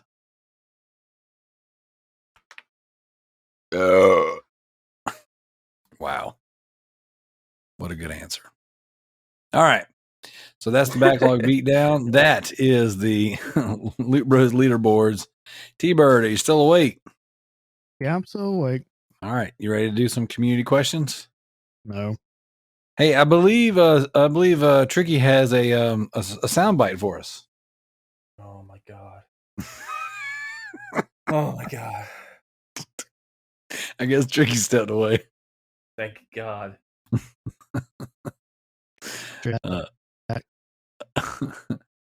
So Play all right. sound. Yeah, he's not here. He sent us a message and said he had to walk away. He had to go number 2. This dude been pooped like twice already. Tricky's like, I gotta poop. I'll be back. He's the real Frosty Craps. I gotta poop. I've been podcasting for 15 minutes. I gotta poop. Trophy. Wow. Tricky gotta boop. Wow. Tricky gotta boop. All right, Tanner. Tricky missed a shot. Go ahead and kick us off with some community questions. All right. I'm styling on you, bro. It says, for this week's show, what do you think of Horizon Forbidden West not offering any upgrades from PS4 to PS5 in 4 different versions? Would it be smarter just to buy the PS4 version since they've likely put less effort into the PS5 version, so I can work on PS4 despite Jim Ryan saying they believe in generations?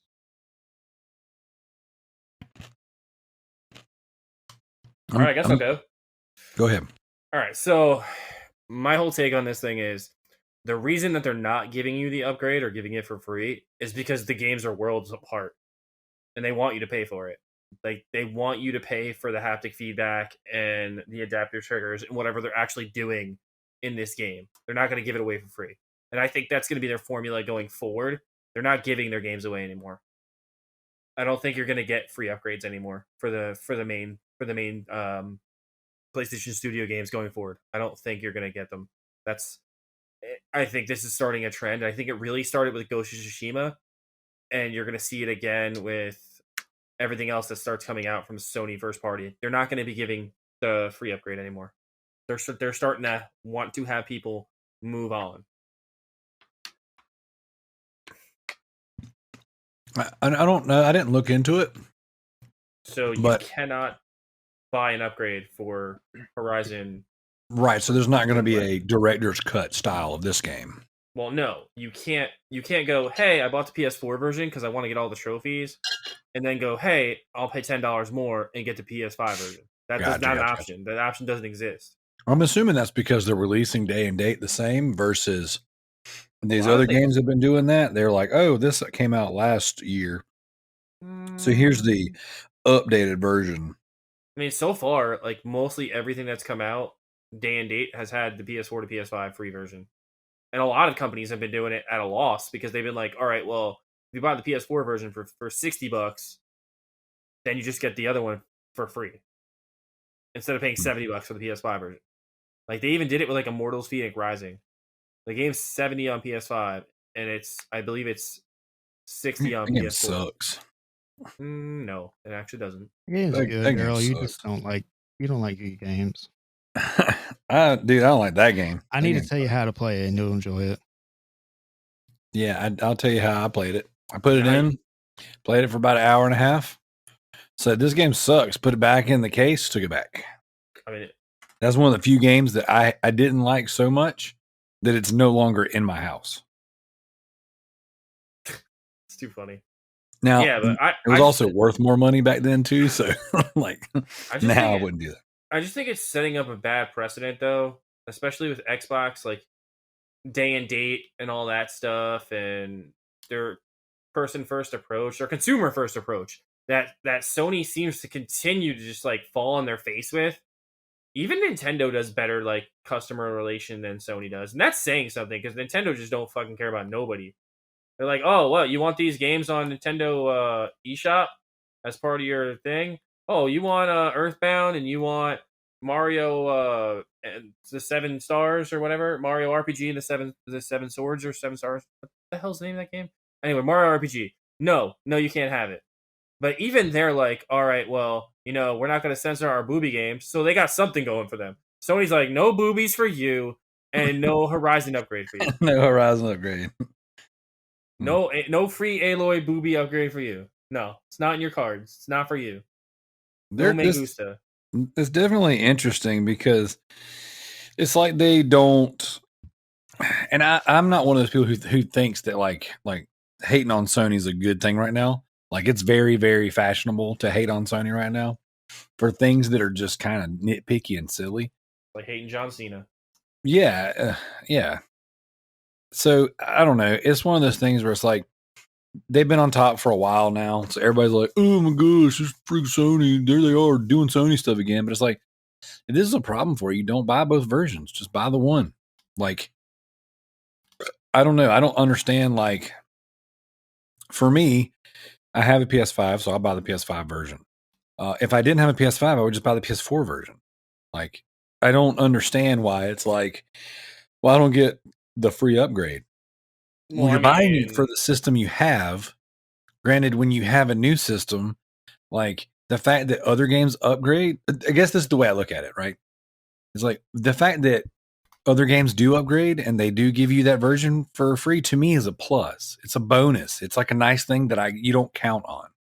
Whereas it's a free trophy list for me. Like, right. Oh, more trophies? Cool. Sweet. But like when I made my purchase, I don't make my purchases assuming that I'm going to get anything for free. This is not the way I operate. I don't know. No, I get what you're saying, because like if you did that, then you just play Game Pass because you would want everything for free. Right, and PS Now, and then I would never buy games anymore. I would just rent them.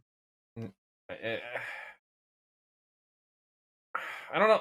I just feel like in this era of gaming, you can't have two separate versions of a game and not give the one for free for upgrading, or at least offer the $10 upgrade. Like if they were just like, hey man, like you got to pay $10 to upgrade, but at least it's an option. Like I would take that because I'd be like, all right, I'll play the less inferior one. Because I mean, sometimes I just don't want to pay $70 for a game. I'll just pay $60 for it, and then I'll go back and I'll buy the more expensive version later. I know that sounds stupid to some people, but I've done it before. Like Ghost of Tsushima, I bought it at Best Buy for $30, right? And I can upgrade mine for another $30 and only pay $60 for the whole game. Yeah, which is pretty decent. But I still haven't. I'm playing the PS4 version first because I'm like, you know what? Let me see if I like it before I even upgrade it. Yeah, there's that. And I'm like, oh, I do like it, so I'll play it again on PS5, but I'm gonna beat it on PS4 first. And I know a lot of people are like, well, why are you doing that? Like, it's just a waste of time. I'm like, because I like to play games, so it's not gonna bother me. And they're like, well, you could have played like 10 games in your backlog, and the time it's gonna take you to beat this game a second time. Okay, that's my problem, not yours. So, Zach, I would say you are probably the least affected by this out of all of us. You haven't upgraded to any of the latest gen consoles yet, have you? You don't have a Series X or PS5 yet, do you? Nope. Okay. So, but I have the one to rule them all. I have a PC. Okay, there you go. But you can't play this game on PC, so there's that. So how does this make you feel? Somebody who does still have the previous gen hardware, does this matter to you at all? Or are you going to buy this game? Or are you just going to wait till later? I mean, yeah, I would rather wait till later. Spending too much money on games is ridiculous, in my opinion. I mean, it's hard to justify that $70 price tag now, right? I mean, yeah, I agree with you. I don't even think games should be that much, especially if you pay them digitally. Yeah, that's ridiculous. Yeah, they're but just trying to get too expensive. But does that come from like the PC gamer mindset of like everything's so cheap on PC, or does that come from like you really just don't think games should be that expensive? Because I feel like people who play on PC are kind of entitled. Like you get your games for so much cheaper. You do. That's fair, but I was just talking trash. I didn't really mean anything by it. I was asking you a serious question. My reasoning like, is Tanner can kind of attest to this too. Yeah, but I guess it's fair that they're a little cheaper on PC because you don't have a physical copy. And to me, that's cheaper than making the physical. Or it has to be cheaper than making physical copies because you're not sending the game disc or the packaging. You're just downloading it straight from the source. Yeah, think about it. With the physical version, right? They're printing the disc, they're printing the packaging, they're shipping all that stuff to a third party, and then that third party has to make a percentage off of it. They're not paying $60 and then selling it for $60. Yeah, but that's the thing though. The Xbox and PlayStation versions of the games, they're just going to keep going up in price. Not to say that games won't be more expensive in the future on PC, but you get more deals. The only one that's brought the price up right now. PlayStation's the only one. Yeah. Wait, Xbox? Oh, really? I thought Xbox did. Xbox did. They didn't. No, they don't even have any new games on there to have gone up in price. That's also fair. That's not a jab. That's not a jab. That's not a jab. There's literally not a Series X only game that there's even a physical version of. The Medium's not even out on disc. Well, it is now, as of today. But the Medium would be the only Series X game they offered, and it was digital only. So there's not even a disc to put in the store to even have a price jump. Wait, do Xboxes have disc drives? For what reason? You just made it seem like they don't need disc drives. For 360 games. Yeah. Play games that released over a decade ago. Those games are still badass. Well, I'm just saying. Yes, you are correct. So the PlayStation version of games is the higher one, but even third parties are still the same price, like the normal price. Now, granted, that's not third parties are higher on PlayStation too. Not Walmart. I mean, Walmart sells everything for $10 cheaper now. Okay, that's like a new thing. Yeah. Well, sometimes that's not always the case either. None of this is the gold standard because everything. There's an example of one that breaks the rule every time. Well, like Resident Evil 8. Shelton Benjamin, right? That's right. Ain't no stopping me, no. But Resident Evil 8 came out $60 on PS5 everywhere. I got it off of Amazon for $60. So not every third-party game is $70. I think some of the sports games have gone up, but even then, not every single one of them have. I think it's all of Ubi's games are $70 now. I think EA's games are. Games are $70. I think it's interesting though. No, go ahead, Dan. I was gonna say they want more for the crappy Call of Duty game too. Well, see, that's another one. I got that one for $60. That's $70 with no single player campaign. No, it's got single player. It's amazing too. No. This year's doesn't though, does it? Yeah, Vanguard does too.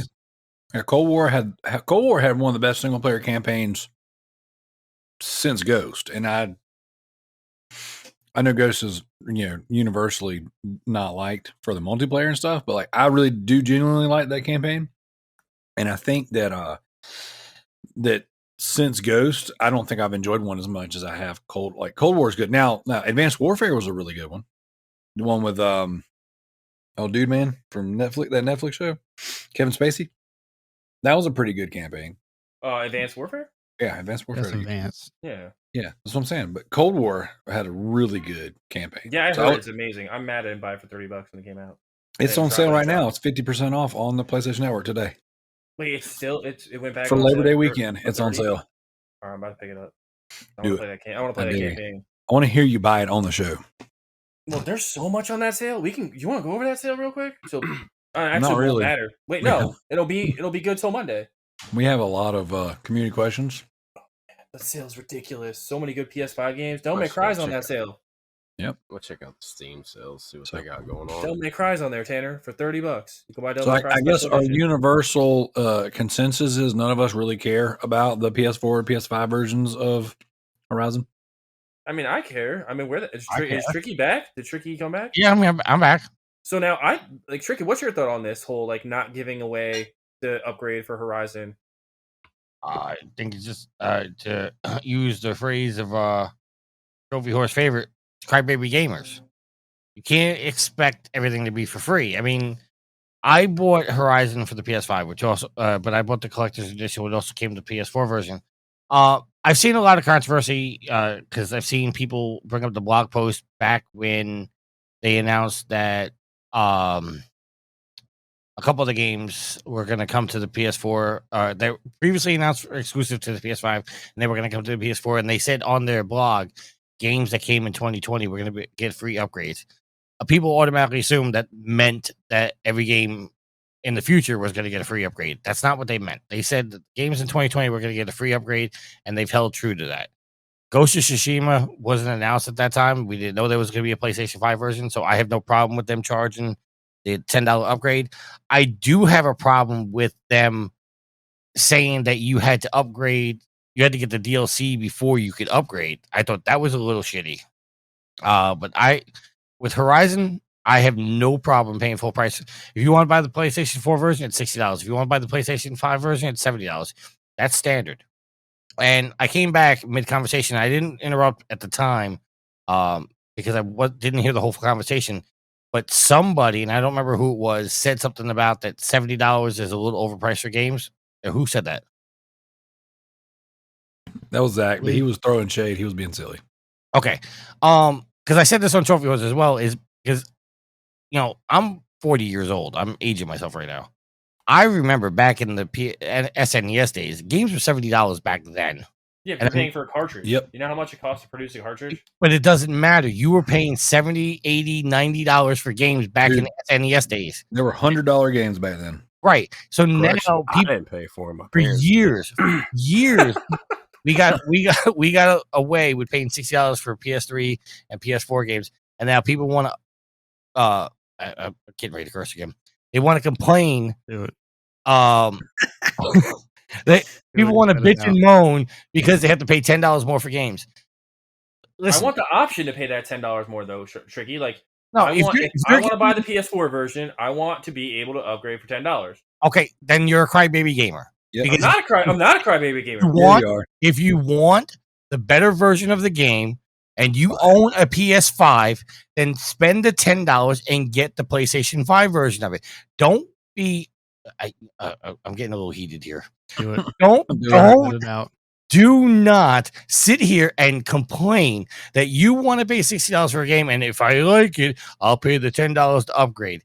That is BS to the fullest. If you want to support a game, and I yell at Yield all the time on my show, if you want to support a game and you like the game, go out and buy the game at full price, because you're the same person, and I'm not directing this directly at you, Joe, but you are the type of gamer that bitches and complains when we don't get sequels for the game, like we're not getting Days Gone 2 because everybody waited for that game to hit the bargain bin and Sony didn't make a profit on the game, and they said, well, why are we going to make a sequel when we're not going to make money off of it? Now you want to sit here and bitch and complain because you're not getting Days Gone 2. Well, you should have went out and bought the game at full price when it was launched, and maybe we'd have a Days Gone 2.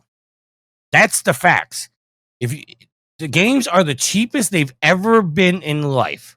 Because back in the day when we were paying $70, $80, $90, $100 for games, back in the 80s and 90s, that was the equivalent of spending $150, $200 now. It's insane. Games are cheaper. You want games, you want to support the games, go out and buy the games at full price. Do not wait until they hit the bargain bin. Don't buy games off of Game Pass. spend the money and buy the games. Support the developers. Now, I'm not hating on anybody that has PlayStation Now or PlayStation Plus or Game Pass. If that's the way you want a game, that's the way you want a game. But I do believe that if you game that way, you do not have a right to bitch and complain when you don't get a sequel to your favorite game because it didn't make enough money. Rant over. Well, what if the game sucks? If the game sucks, then the game sucks. But that's the risk you take. I bought multiple. That's the thing, though. Most of these games nowadays, they're incomplete. Like, you get home and you have to install like a 70 gig update because there's so many bugs that they didn't fix. Okay, what happened to that? That is a legitimate complaint, and I agree with you. But on the same token, back in the days, and I don't want to sound like an ageist or be old. Okay, we're all around the same. We're all in the same ballpark. I mean, I'm 38, so okay. But back in the day, when you bought an NES game or SNES game, that was the game that you got, and that game came out broken. You were done. There was no updates. Now we're jaded in the fact that we can come over and get it. Every game basically has a day one patch. That's just a fact of life now, and I get it.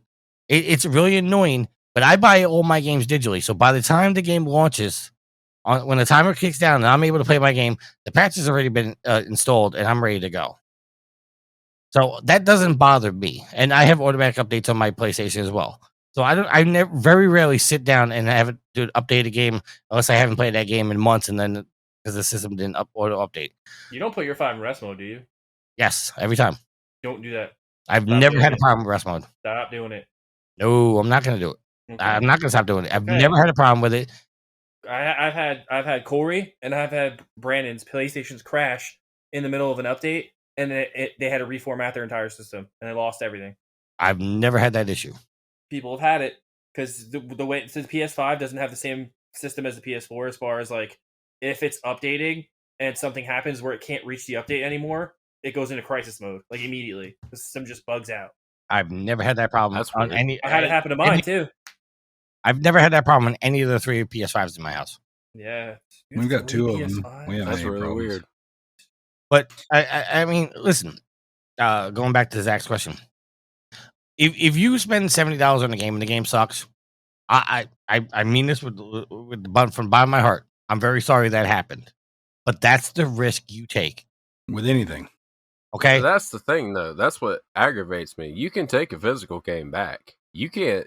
It's hard to get a damn refund for a digital game, which is stupid, in my opinion. At least it is on the Xbox and PlayStation. But everybody would I haven't really tried to return a game. Well, listen, I wish there was some kind of return process for digital games? Yes. No, there shouldn't be. No. There should be. Yeah, no. I think there should be. No, because here's the thing. It's a scam. If they sell you a shitty, unfinished game like Cyberpunk, people should be able to get their money back. Well, and Cyberpunk's case, you did get your money back. Hey, plus Steam has it. Yeah, thankfully. Steam has something like that already. If people like didn't make enough hours. Dude, I was saying people didn't make such a big rage about it. They would have never gave refunds. No. Sony has the one refund policy. You get one refund and then you're done. You don't ever get another one. No. That's not true. It's only under special circumstances, Tricky. You get one refund. Okay, but for no, like you get one get out of jail free refund is what I'll call it. Like I used mine under a stupid circumstance. I've had multiple refunds on my PlayStation. Yeah, they cracked down on their refund policy. If the game's broken, they'll refund you. Because I'll give you a perfect example right now. Everybody saw that well, not everybody, but some people saw that I pre-ordered Horizon Forbidden West digitally on the PlayStation 5, right? Oh, nice. I went out and bought the collector's edition. How much was that collector's edition that came with both the PS5 and the PS4 version? I think I paid $230. What? I think I paid $230 for it. Is that the only version that has both games in it together? I don't know. Well, I actually bought. I said it was the collector's edition, but I actually bought a different edition. It was like I don't remember. There's like 3. It's like the premium, the collector. I think you have to buy the digital deluxe to get both the 5 and the 4 version together. Yeah, that's $100, and I pre-ordered that on the PlayStation 5. When I bought the collector's edition, I keep saying collector's edition, but there's another name for it. When I bought that, I was actually surprised to see that it came with a digital version of the game. So I reached out to PlayStation and said, "Hey, I got the collector's edition. I pre-ordered it on the system." They gave me my money back instantly, no questions asked. They announced today what's in those collector edition actually. So, but Sony also has the policy that if you buy a game and you can download it, but you haven't started it, you get your money back. And they have a way to know if you started it. I can get a lot of money back then. Yeah, don't they just check your playtime? I got 100 or They can 200 now. games. They can now. I think when you do it, it gives you it pings their services, it lets you know that you download or you started playing it. I'm trying to find the actual the collector's edition comes with the PS4 and the PS5 version. Trying to find the other one. The one I know I'm getting the digital deluxe version, even though I don't like buying things digitally, but it's the only way to get both versions of the game. Well, for $100, like I'll eat the $30 upgrade fee. Have fun, because I'm gonna buy the collector's edition physical. No, you're part of the damn problem. Okay, I got a correct here. Damn It was actually it was $260. damn collector's edition people. You say that, but I have the least amount of problems out of everybody when it comes to dealing with Sony. I buy my games physical, the vast majority of them. I buy them physical. If I don't like them, I sell the physical copy that I got, or I return it, whatever, trade it in. I get a little money back. And then for my risk of buying, as an early adopter, I get a little something back. I'm only buying my digital games. I only buy my digital games when they're on sale, so that I'm not really losing that much whenever my console crashes, they're delisted. I don't, have a physical version of them, so I move on from that platform. Like, I don't know. I think I'm pretty good with Sony. I don't have the issues that people are complaining about these days. And realistically, the ultimate way to deal with any of that stuff is just don't buy the games. It's like, if it's going to be a problem, don't buy it. No one has to buy it. No one has to buy it day one. No one has to buy it year one. It's like, you don't like their policy, you don't like their versions, you don't like that stuff, wait till the game's $10. Buy it used off somebody else. You could do what everybody did at Best Buy and wait. I know you just missed my rant, but that irritates the hell out of me when people wait until it hits the bargain bin. Well, my thing is this: is like I would rather somebody say, "Hey, I don't like this. I don't like this thing," so rather than sit and complain about it and tell everybody how it should be different, just don't buy it. Just wait until it hits the bargain bin. Sure, that might not be the best thing for the developers, but you know how many times I've waited on a game, played it late, fell in love, and then immediately bought their next game or bought a different version of the same game. There's been tons of times I've done that. I mean, shoot, I might be doing that with Agents of Mayhem. I bought the game, like Joe said, it was like super discounted at GameStop. Been sitting on my shelf like since I bought it. And then here I am getting Jones and getting excited for Saints Row games. And I could put this game in. It could be my favorite game of 2017 or whenever it came out. Well, it's like Control. Like I missed out on Control when it was free on PSN because I clicked on the wrong fucking version. And didn't download the PS5 one. It's a good game. So I paid $15 to buy it digitally because I was like, you know what? I really like this game and I want to replay it on PS5. There you go. So I bought it. I mean, when a game's worth buying DLC, I'll buy it. But I'm not one of those people who are like, oh man, I like the game, I'm gonna support the developers by buying DLC, because half the time I'm pissed that there's even DLC to this game because it should just be in the final product of the game. Oh, you one of those gamers? Yeah. So I can't get down with that, because there's so many times where I've played games that I loved, and I'm just like, God, anything else? Give me just something else. Come on, put another level out, put a skin out, something, just so that I can get more of it. So I think I've always looked at DLC as a good thing. Like, I would pay for Avengers DLC. I think it's worth paying for. Like, you're getting content. I pay for DLC for games that clearly have it on the disc and it's just hidden behind a paywall. Capcom. They're the worst offenders of the DLC game. Resident Evil DLC ever. It's terrible. On the disc. That right there proves what you're saying. Though it's like, well, it should just be part of the main game. I'll buy. But the thing about it is it's not the way they put it out there. And if it's good and I want more, I'll buy it. If I don't, I won't. So if they're lucky, I'll buy it and I'll play it, like everything else. I mean, it's also like you got to look at the other side of the coin too. Like people buy games. Like look at how well Switch is doing, right? And you have that you have the Switch tax. It's real. It's a real thing. You're paying money for them to print things on cartridges because you could easily go and buy a game on the eShop, or you can go buy it on PlayStation. It's $20, $30 cheaper, even sometimes $40, $45 cheaper. But you're paying to own that on a cartridge. Like gaming space now has become a collector's market too. So like they're preying off of people. Like all these collector's editions, they're preying off of people to buy these things and then flip them. They really are. Like it's gotten to the point where it's getting out of control though. There doesn't need to be 13 different editions of one game. This is ridiculous. Skyrim. No, I mean like Horizon. Why is there so many different collector's editions? That's absolutely asinine. Why not?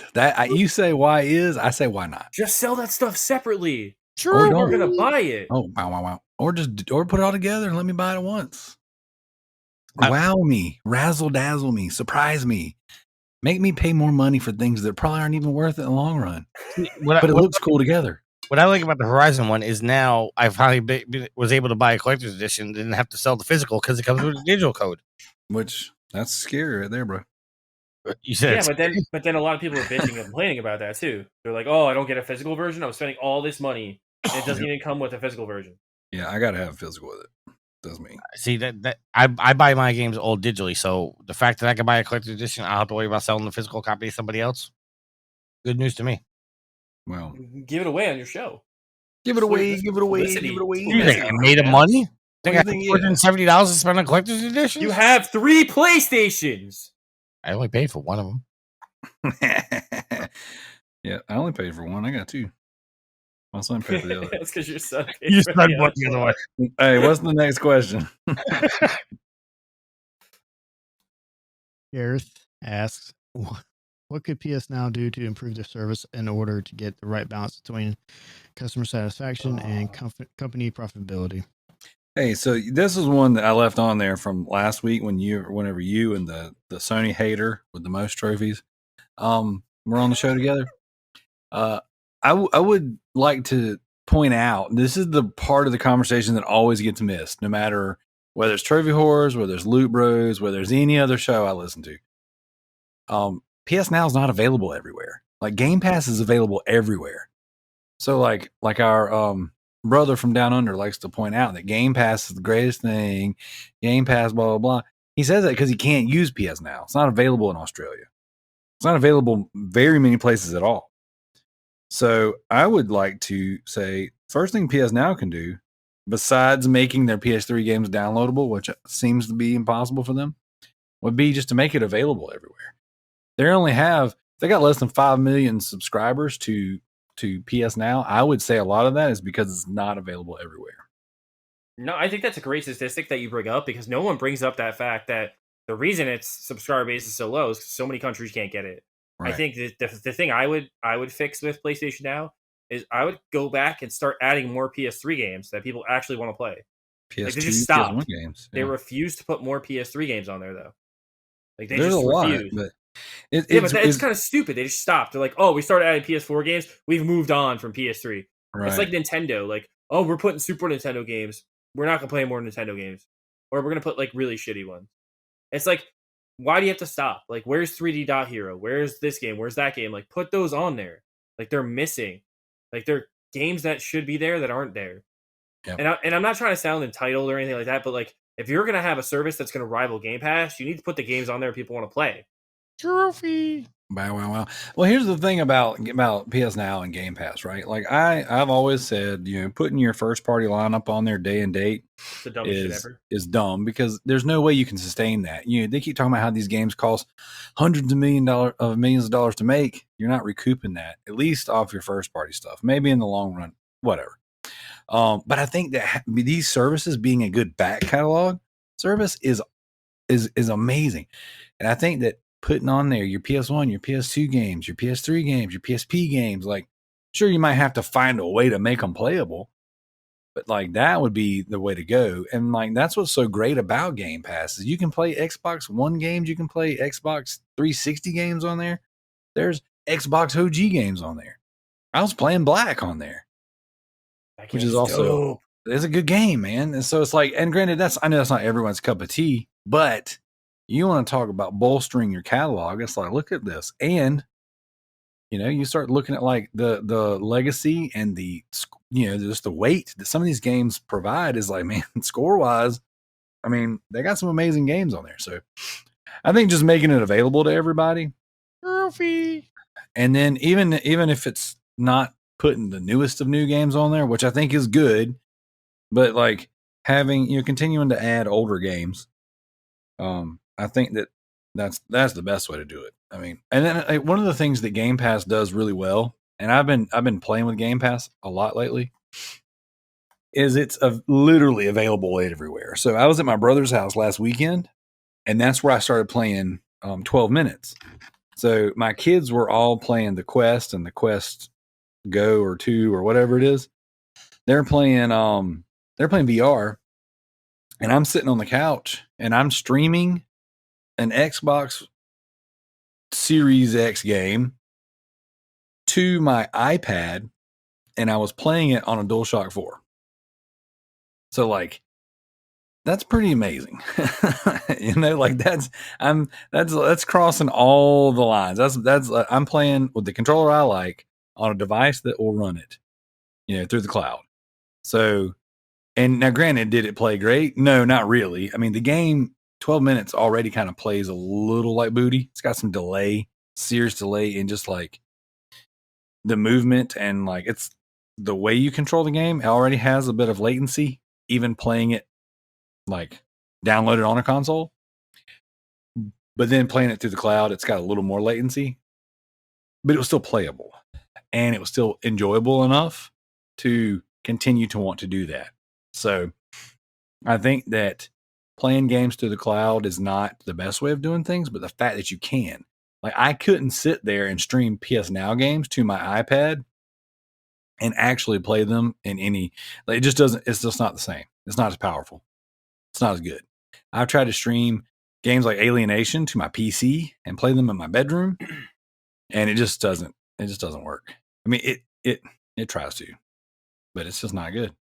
So, streaming is not the way to do things. Downloading them natively is the best way to do it. But like, even if you're gonna stream it, you gotta have some horsepower back there. So, anyways, I just kind of wanted to add that because I was listening to the show and I was like, a couple of little things need to be pointed out. Tricky, do you use PS Now at all? I do. I haven't used it in a while, but I have a 3-year subscription to it. I should probably use it. Yeah. No, dude, I actually just finally let mine lapse. And it was because I've had PS Now since it was a rental service, the very, very first iteration. Right. Where you had to rent your games individually. And then when the first subscription came out, when it was $20 a month, see, a lot of people that complain about PS Now they haven't been there since the beginning like I have. I was there. Yeah, and it's like, you guys don't know, like, I was freaking streaming Motorstorm Apocalypse to my Vita. Like, that was awesome. Like, I'm just sitting in my living room watching Frozen with my daughter playing Motorstorm Apocalypse on my Vita, and it played awesome. So like I've had some highs with PS Now, and I've had some lows. I've had some latency lows, but for the most part, I always play it hardwired to my consoles. And if I'm playing PS3 games, they play pretty flawlessly. And then if I'm playing PS4 or PS2 games, they download natively. So like, I hear a lot of people talk about PS Now, but it's like, I just don't have the problems they have. I don't have the issues they have. Now, on the flip side, I've had more issues with Game Pass than I've had with PS Now. And I've put videos in our Facebook group showing where the games won't load. They just won't play. I've had to download and delete and download and delete. And I've had more issues there on the one that everybody raves about. But at the end of the day, they're both really good at what they do. There's just, I think that PS Now lacks behind because it's not available to everybody. Mm. And you're not giving away free games. I mean, you're not giving away day-and-date games. Like, right. That's just like I have to agree, and I said this on my show too. You can't give those games away day and day because there's no way you're gonna make money off of that.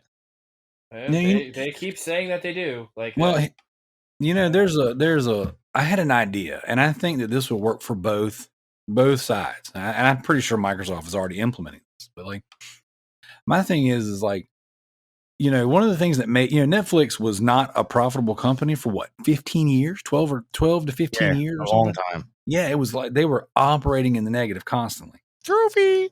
Oh yeah. And so, but then they got to a point where they bolstered their catalog filled with original content and then became a profitable company. Now, it took them a long time. It might take Microsoft the same amount of time or longer. I don't know. But if you had some smaller studios that constantly put games on the that subscription, then that would be the way I would do it personally. Now, I think that they're being more aggressive, but I just don't think that it's apples to apples. I think it's apples and oranges because I just don't know that PlayStation needs to put The Last of Us, Ghost of Tsushima, stuff like that day and day. Like, I just don't think it's the same. It's not. So, like, until they have to do that, they won't do it. And then when they have to do it, those games, I guarantee you, these games will change. They're not going to be what they are now. They'll change. They'll be DLC models. There'll be subscription models. There'll be more freaking stuff cut out of them so they can get them done cheaper, faster. You're going to have way more freaking microtransactions built in this stuff. Like, it's going to change. Yeah. I mean, but here's the thing, Darrell. And, like, no one says this about Xbox either, right? And Tricky, you can attest to this too. Like, where were all these Game Pass fans and Game Pass gamers when Xbox charged you for games? Trophy. Where were they? They weren't buying Xbox games. Well, I mean, they have to do this because Right. if they don't, no one will buy their games. Well, here's the problem, and I don't want to come on your show and start shitting on Microsoft, but Microsoft confuses me with their business model because not only are they putting their games on everything, they're buying everybody too. There's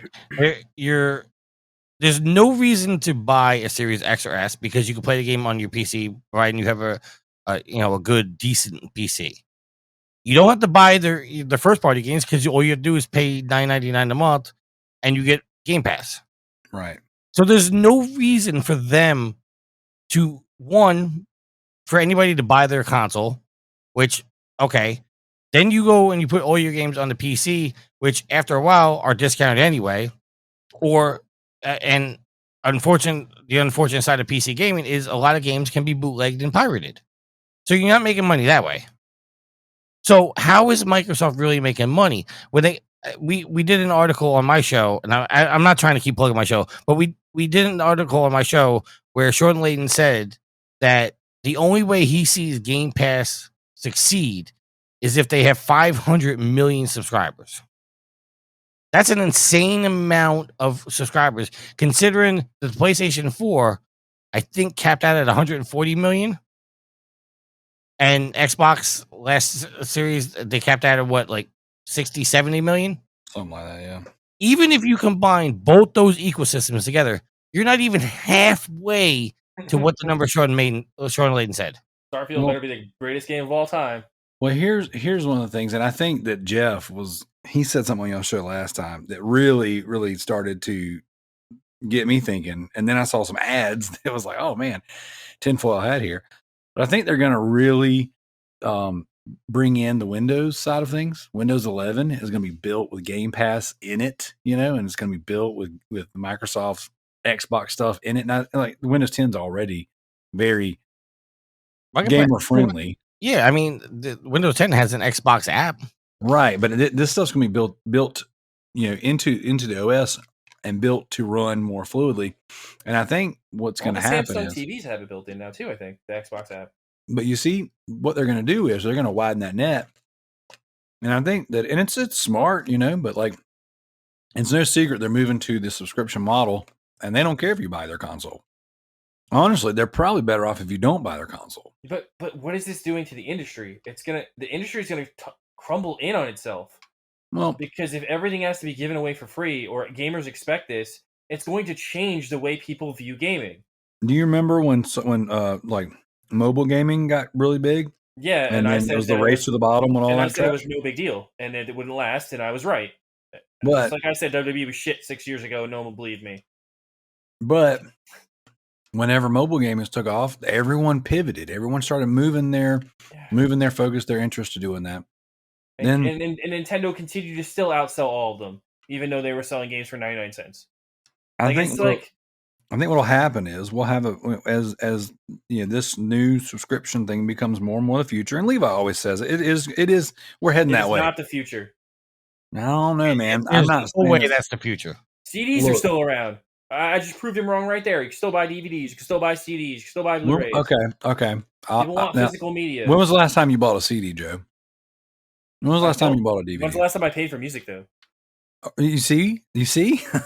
Like, you're proving Levi's point there. You're proving his point. Yeah. That's just because Spotify exists now, and I don't ever have to pay anything for music. And Spotify is the new game. Is going to be Game Pass. Like that's what I don't think gaming can. I don't think. See, the problem is when you buy up all these studios, right? And then you don't make games that people want to play from the studios that are making these games now, and they're only working on the games Microsoft wants them to make. People are going to lose interest because they bought the studios that everybody wanted to play games from, and they're not making the games that people want to play. Here's what's happening. It's going to be a problem. Based on what you're saying. And they're locked on a Microsoft console now. Either A, things are going to move to this subscription model, or B, the game is going to implode and no one's going to play games anymore. But C, the future of it staying the way it is right now that's not the case. Okay, so I know that, and I don't operate inside that. I don't play into that stuff. I mean, I think it's interesting when you look at like people like Greg Miller, who's been saying like digital is the way of the future for the last 10 years. And now even his Sony pony is starting to shift towards playing on a computer and playing on Game Pass more because of his lifestyle and how his life is changing and how he's having a kid now and he doesn't have time to just sit in front of a PlayStation. He needs to be able to play anything at the ready. So he can bust out his phone. He can do this. He can do that. And I think that's the interesting component about all of this is that it's that Game Pass just makes it accessible to play gaming everywhere, where Sony's stuck in this mindset of like, you have to do this on a console or you have to do this on a PC or you can do it on your phone, but you better have a really good internet connection or none of this is going to work. And I think that's the funniest thing about this whole digital future, as they say. Where's this internet structure in the United States coming from that everyone's going to be able to play everything everywhere they are? It doesn't exist. Well, it doesn't exist. Getting back to brass tacks. Like some form of this is what is the future. We're heading that way. We're already getting consoles without disk drives. I mean, PC showed us the way. This is where it's going. I'm old enough to remember going and buying Unreal Tournament on disc. I bought Doom on floppy. Skyrim on disc.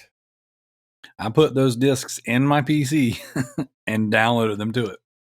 So we're headed there, whether we like it or not. And I am very, very much against that being the future. But I'm not stupid. I understand where we're going. And Game Pass. You don't want a digital future? No, dude. I don't like digital. It's okay. There's too many problems with it. Sony But I mean, screwed themselves the way they structured their new console anyway, with the internal system that makes the console shut off at whenever the time elapses on the internals. That's not something you can fix apparently either with the PS5 model. I know you can with the 4, but I think the 5 it's built differently, and you can't fix the internal clock like you can with the PS4. None of that changes the fact that Game Pass and PS Now is what we're getting at, and that's where we're heading. I really don't think it's the future. I don't. It might not be Game Pass proper. It might not be PS Now as what you know it. But Netflix, Amazon Prime, that stuff, that's where we're heading. I mean, dude, I dare to say I buy more movies, video games, comics, music, everything physical than anybody I know. And yet, you're a collector, though. But it doesn't matter. I'm one of them, very few and far between, and I still use all these subscription services as well. So, I think the funniest thing about subscription services is, and not to be like a side tangent, it's funny when people are like, "Oh man, I'm cutting cable, and I'm just gonna use subscription services." It costs more to do all that than it does to have cable now. No, it doesn't. It does not. If you have them all. If you have them all, yes, it does. No. Because I just recently cut cable. I realized I was sitting at my computer watching Netflix or Amazon Prime or whatever, and I was paying like a $250 cable bill every month. Yep. 3 cable boxes in my house that I was not even using. The only reason I kept cable around for so long is to watch Raw and SmackDown, and I went 3 months and never watched one episode of each. I turned around and cut my cable, and now I have Netflix, I have Amazon Prime, and I have Hulu through my phone or through my cell carrier, and I have Disney Plus, and I'm saving myself close to $150 a month. Yeah, we did the same thing. I was paying $160 a month for cable just so I could watch wrestling, and then WWE Network came out. I did that, Netflix, Hulu, and then now we've cut Netflix and we've got Prime and Disney Plus. Trophy. There you go. It's like the 7th one. There you go. All right, next question. Matt G writes, who would win in a fight and why? Link from Legend of Zelda or the Chosen Undead, the main character from the Dark Souls trilogy? TByrd. I'm going to say the Undead one because if you kill it, it's still going to come back. Who's fighting? Link and your character from Dark Souls. The immortal undead. I'm just going to say I don't Link. have it. I've never played any of the Dark Souls. Yeah, same here. Let's go, Link. Well, I hate both those franchises, so I'm going to say neither. It's Mario. Well, it's gonna Mario. be Mario. It's gonna be Link, and here's why: because the Dark Souls character has stamina, so he's gonna run out of stamina trying to dodge Link, and then Link's just gonna kill him because he had no stamina. Well, Actually, I got you. Link has it too. It's gonna be a Dark Souls character because Link's sword's gonna break. Yeah. The Master Sword's going to break. Yep. All right, Justin Cooper writes, what's the best character select theme song?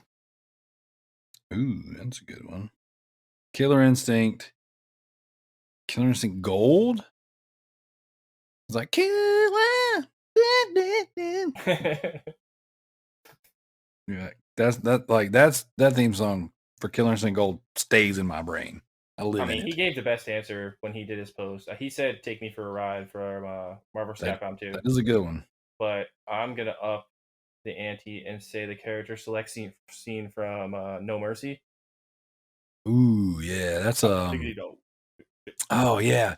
No, what was the one? Day of Reckoning 2 on GameCube? That one was Firefly by Breaking Benjamin. Was that the select song? No, that's the main menu song. It still applies. I think the character select song from any Ninja Turtle game, which shout out to Justin. I know he'll like that answer. Oh, he's probably expecting me to say that answer, but no, not you, Mr. TMT.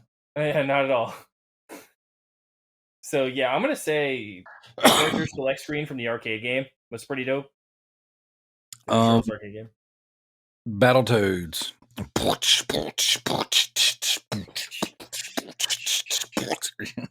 Was the question any music from the game or character select? Character select. Character select. I don't have an answer then. What do they do during the division when you're playing dress up? To be honest, I never really paid attention. Well, you mean you tell me you're not sitting in the dark with your headphones on playing the division? You're not playing it right. I'm not playing right. The only game that needs headphones, in my opinion, is San Diego Sacrifice. Dude, yes. Really? Yeah, that's that's not the only game, but that one is very important. I still have not played that game. And that is one game, and all jokes aside, that you should definitely play with headphones on. See, I kind of don't like, not to like spite Microsoft, but I kind of want to play it now because I can't play the sequel. Hey, it was a PlayStation exclusive when it came out. When you just play it on your PC. Yeah, I'd rather just play on PlayStation. I'd rather not give Microsoft my money because they're shady practices. Yeah, their stupid future. Well, I just think we'll see how it plays out. But I mean, buying Bethesda and then being like, oh, we're just gonna keep all these locked behind a wall, and we're gonna give up all that money that we could have by letting Bethesda have games on other people's consoles. Dude, they just gave you another version of Skyrim. What more do you want? Skyrim 2? Yeah, I want like the new games Well, that we would have got if they didn't buy them. you got to get the 40th version of Skyrim before you can get Skyrim 2. I mean, that's just simple science. You got to get Skyrim on your toaster first. That's happening. I want them on my Okama Game Sphere. There you go. Roofy. Wow, wow, wow. He's going for first place this week. He found out I was close to him on Platinums. All of a sudden, he's playing games. I actually get to play games while I'm podcasting. Normally, I'm hosting. Everybody else is playing games. I mean, Darrell's hosting. He's still playing games.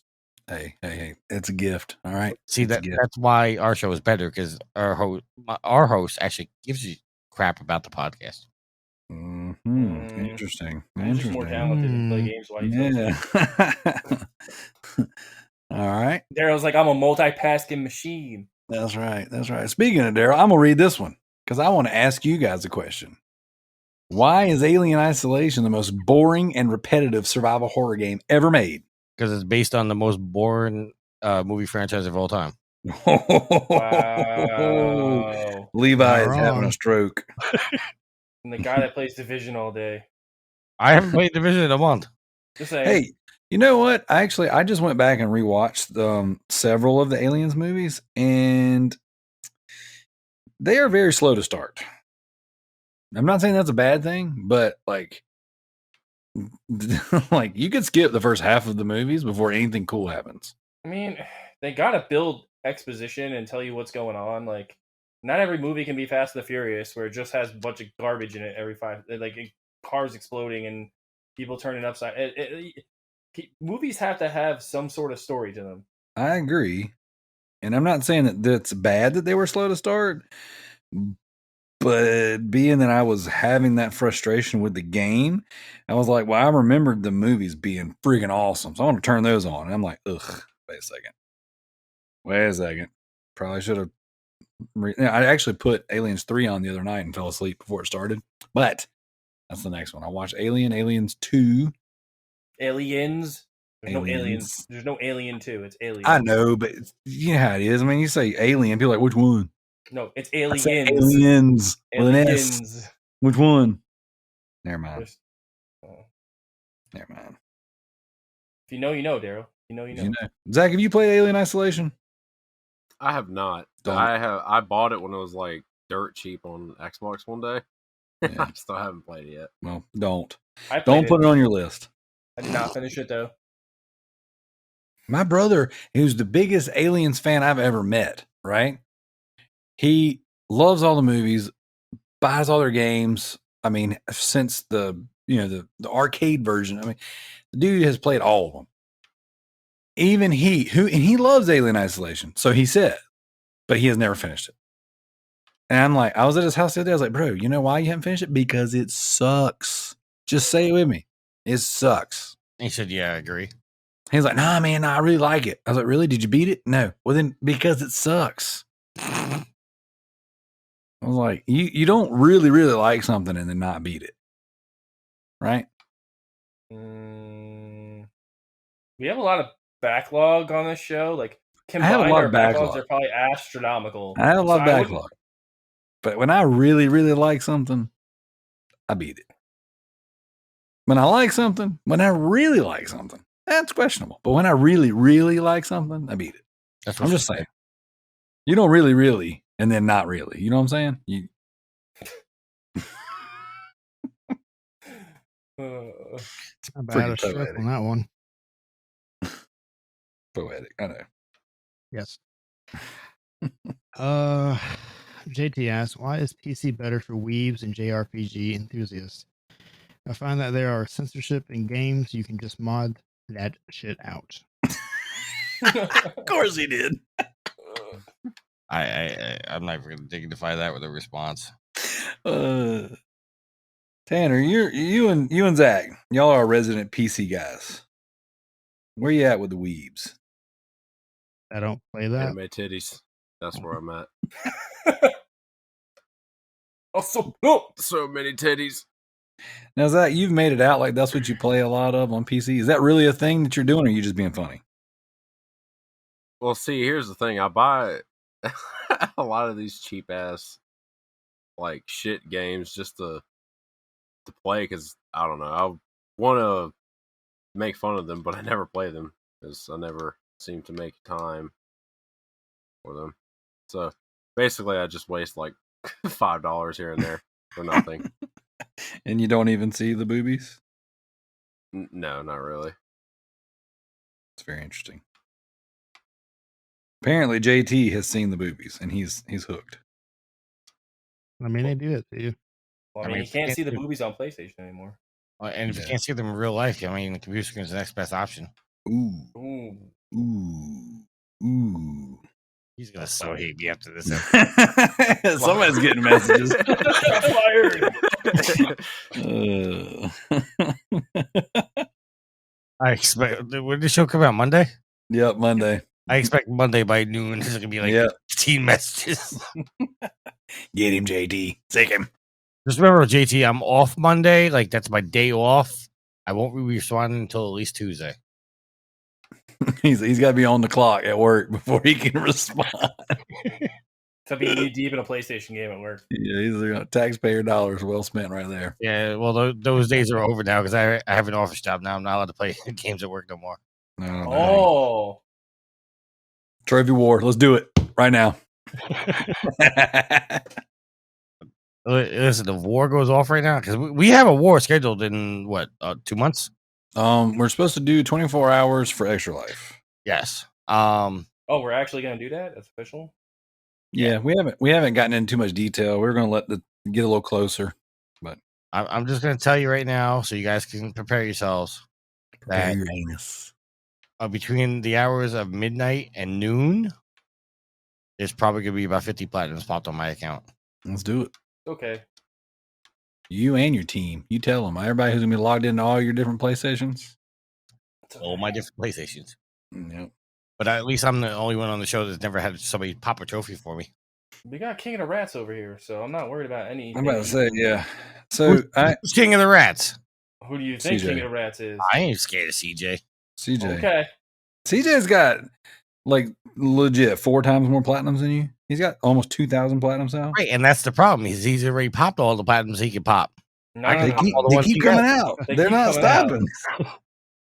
He keeps saying that, but then he gets 100 platinums a week. He plays his little Rat King flute, and more platinums appear. That's what he does. He's a Rat King.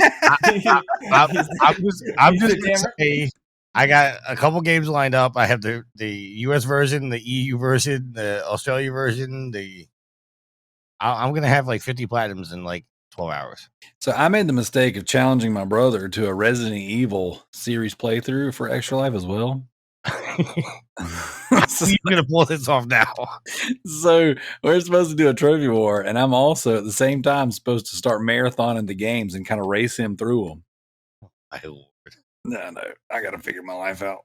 You should do a Resident Evil charity stream like we said we were gonna do. I just need to do a Resident Evil channel and just play Resident Evil games and tell everybody to suck it. We need to play that one Resident Evil game. We need to do a Fall Guys gamer night. We need to do now some. They have private lobbies. Oh god. Yeah. Is that all our community questions, or we still have more? No, we got 2 more. All right. We got Jared says, has TByrd ever played the original Final Fantasy VII? If not, he is now. He has never played FF7. That is my choice of game for a podcaster to play. I hope all that reading will help him read community questions better. And you've done a fantastic job tonight, by the way. Thanks, I try. The key is you guys got to actually write complete sentences and spell your words correctly. Don't use really big words. Like hooked on phonics. Like the and. Yeah, the and yeah. Anime and titty. Also, yeah. I don't know when I'm going to start that, but sometime. So you're accepting the challenge? You have not played that game before? I don't think I have a choice. Well, I mean, no, you don't have a choice because we all agreed behind closed doors that if we were going to announce this tier, we would, accept the challenges. Stick to it, yeah. I mean, there are some exceptions like we have come up with. I mean, if something is too grotesque or too Oh, yeah, this game's too gross. I can't play against our personal beliefs. Yeah, beliefs and standards and all that stuff, like whatever. Like standards on trophy cores. Or not trophy cores on on Loot Loot Bros. Bros? Yeah, we got standards. It's got to be a crappy game, or I ain't playing it. Yeah, I mean there are some standards, but I mean, like for the most part, we'll play almost anything you put in front of us. And I'm actually pretty interested in this one. I just assumed Tanner had played Final Fantasy VII, even though I do think on the show he has said he hadn't. So Tanner, you can beat this game in a day, maybe a day and a half, because it has 777 mode, which makes you like you like level up instantaneously, and you max out you play as it's 99999 mode. So you're level 99 and all your gauges are maxed out, so you can do your materia moves like in no time and just kill everything in one hit. You can beat the game in like one day. That's what I'm planning on doing. Well, as I will say this, I'm not gonna give any real I just want you to play the game and get the story and see if you like it. So don't cheat yourself on the story. Well, 999 mode won't cheat about the story. I played the 7 remake, so I already like the story enough. Good. Very good. Very good. All right, then we got one more. All right. Let's grab onto your butts. It's from Corey. With the newfound info on grading games and the shit behind the big uprising in game price, what is your opinion on this, and will it change how you collect video games? Now, before you get all in on this one, go ahead. I'm going to jump in real fast. And I think, well, maybe we'll all hit this one before you do, and then you'll round us out because you know a little bit more about the grading process and what's going on. Mm-hmm. I don't grade my comic books. I'm not grading my video games. So I don't own anything that's really over $200. I'm not like Levi is a real game collector. I'm like a hobbyist collector. Like I buy bulks and bulks of video games. Last month I think I probably bought 500 video games.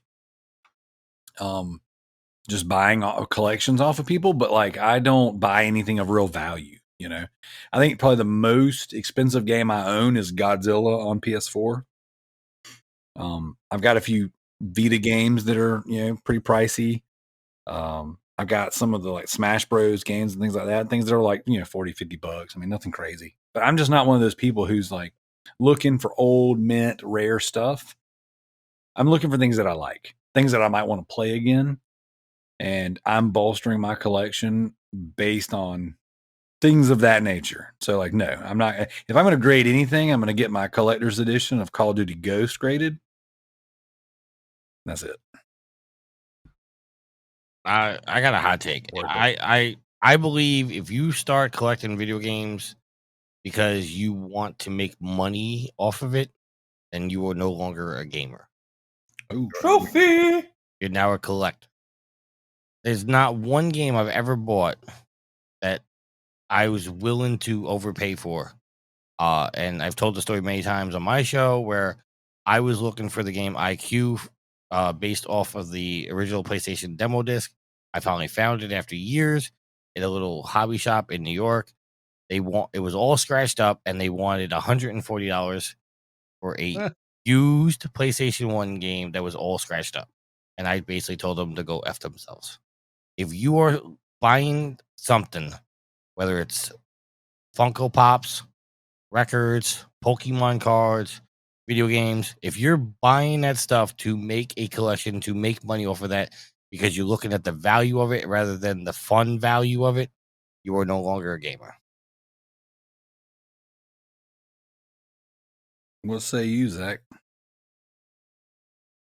I'm kind of on the same boat as you, but I don't really collect games. I collect game-related stuff.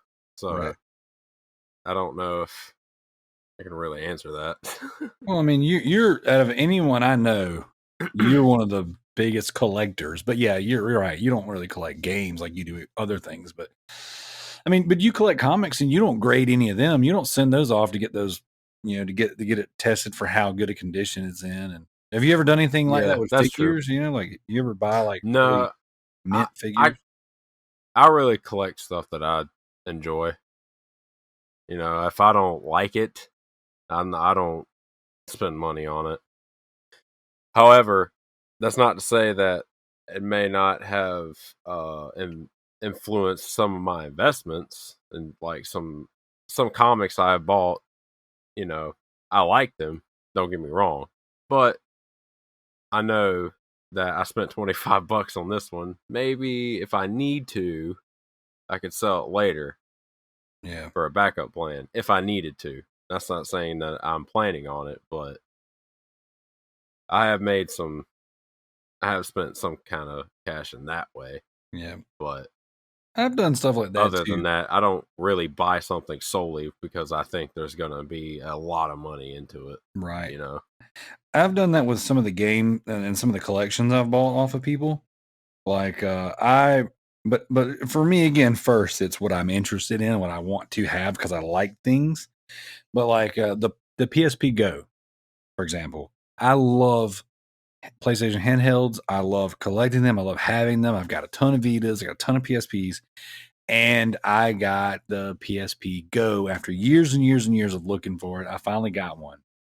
And I bought it. I got the piano black one. It was near mint. It was like not a scratch on it. Like it was awesome. But like it's not as valuable as the white PSP Go. And I didn't want to pay $200 for one of those. I think that's overpriced. I think that's ridiculous. And then I found one and I got it for $80. And it is in really good condition. It's not as good a condition as my piano black one. But like I bought that and I was like, man, I can pay $80 for this because if I needed to sell it, if something happened, I could easily get my money back, maybe a little bit more. And right. I've made decisions like that, but I've never been like, oh, I'm specifically buying this to turn around and turn a profit because that's not why I collect things. So I can resonate with that. And I don't have anything graded. Like I said, I don't have any comics graded.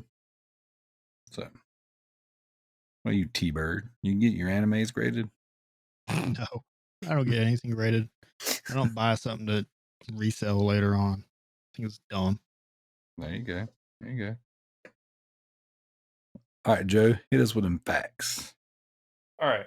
So the way this whole thing works, and what makes this whole thing like ridiculous and shady as shit, and why it's a big problem now, is because this WADA, like the grading company that does all this, they kind of got exposed for being like scam artists, basically, because the guys who formed it are the ones that were initially buying and selling all the games at super high prices and inflating the market. So it's kind of fucked up. So that's like so basically I'm like, I'm going to sell something to Tanner, even though we're part of this super Loot Bros like game selling group. Yep. Even though you own it. So you stand to gain the most profit from the prices increasing because you get a kickback basically if the market increases. And it kind of turns video games into this like douchebaggery collectors like arena where people are collecting video games like they're collecting Van Gogh paintings. It's like, oh, I have this graded Super Mario 64 in a box. It's a 9 point whatever, and it's just going to stay in the box forever, and no one's ever going to play it. Isn't that $1 million now? Yeah, didn't like a Super Mario or something just sell for like a ridiculous amount of money? Yeah, and then that's when the exposure came out for that. Because think of it this way, Darrell. How can a grade mint 9 Super Mario 64 sell for more than $30 or $20 when there's a gabillion of them in existence? And there's a ton of them mint in box because there were so many manufactured that they couldn't sell them all.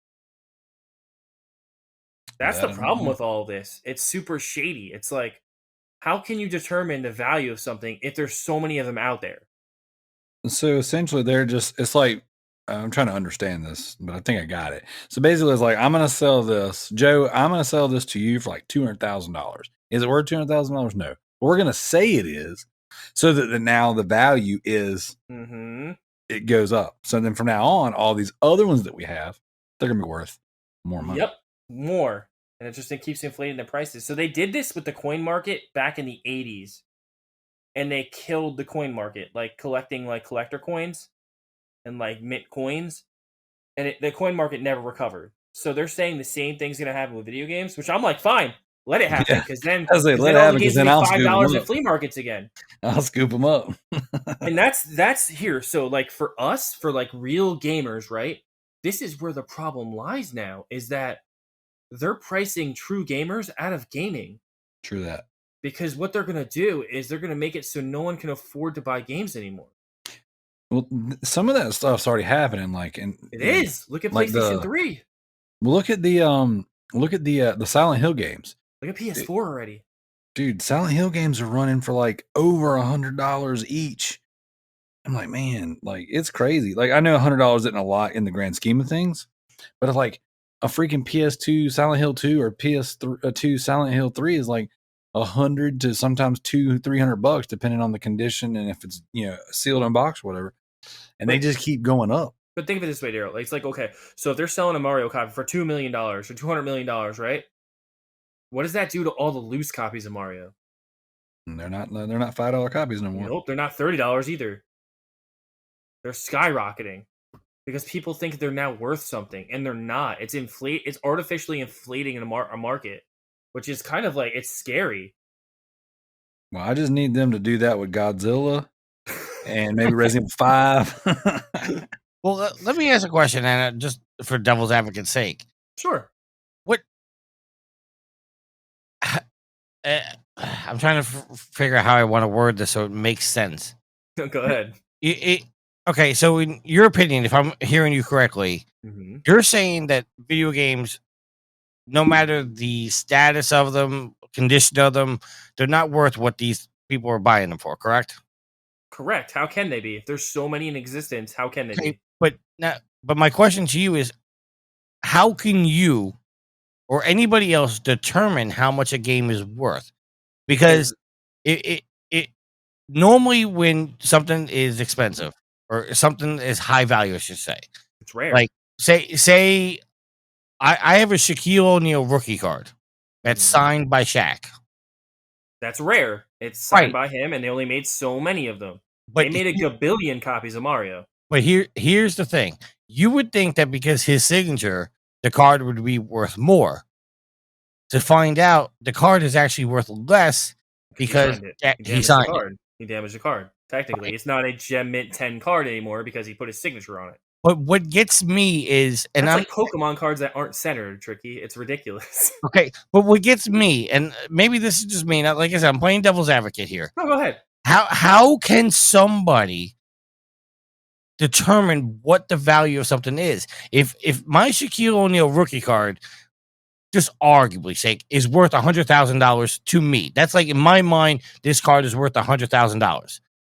You, Darrell, or anybody else may not feel like it's worth that much, but Darrell might turn around and say, you know what, that card is worth $50,000 to me. I guess supply and demand, though, right? It's like if someone's willing to buy it, they're willing to buy it. But herein lies the problem, Tricky. There is a way to track all this, right? Because there's been buyer's guides for years for all these games on what they're worth, based on rarity and based on condition, right? So they already exist. So to inflate the market like this so much from a grading system, which they gain the profit from grading, and if they're grading like they don't release their grading numbers, that's what's even more shady about this whole process. So you don't know how many 9.9s are out there or 7.7s. It doesn't, like, your certificate doesn't say like how many out of this exist. I don't know. I just feel like when it comes to selling certain things,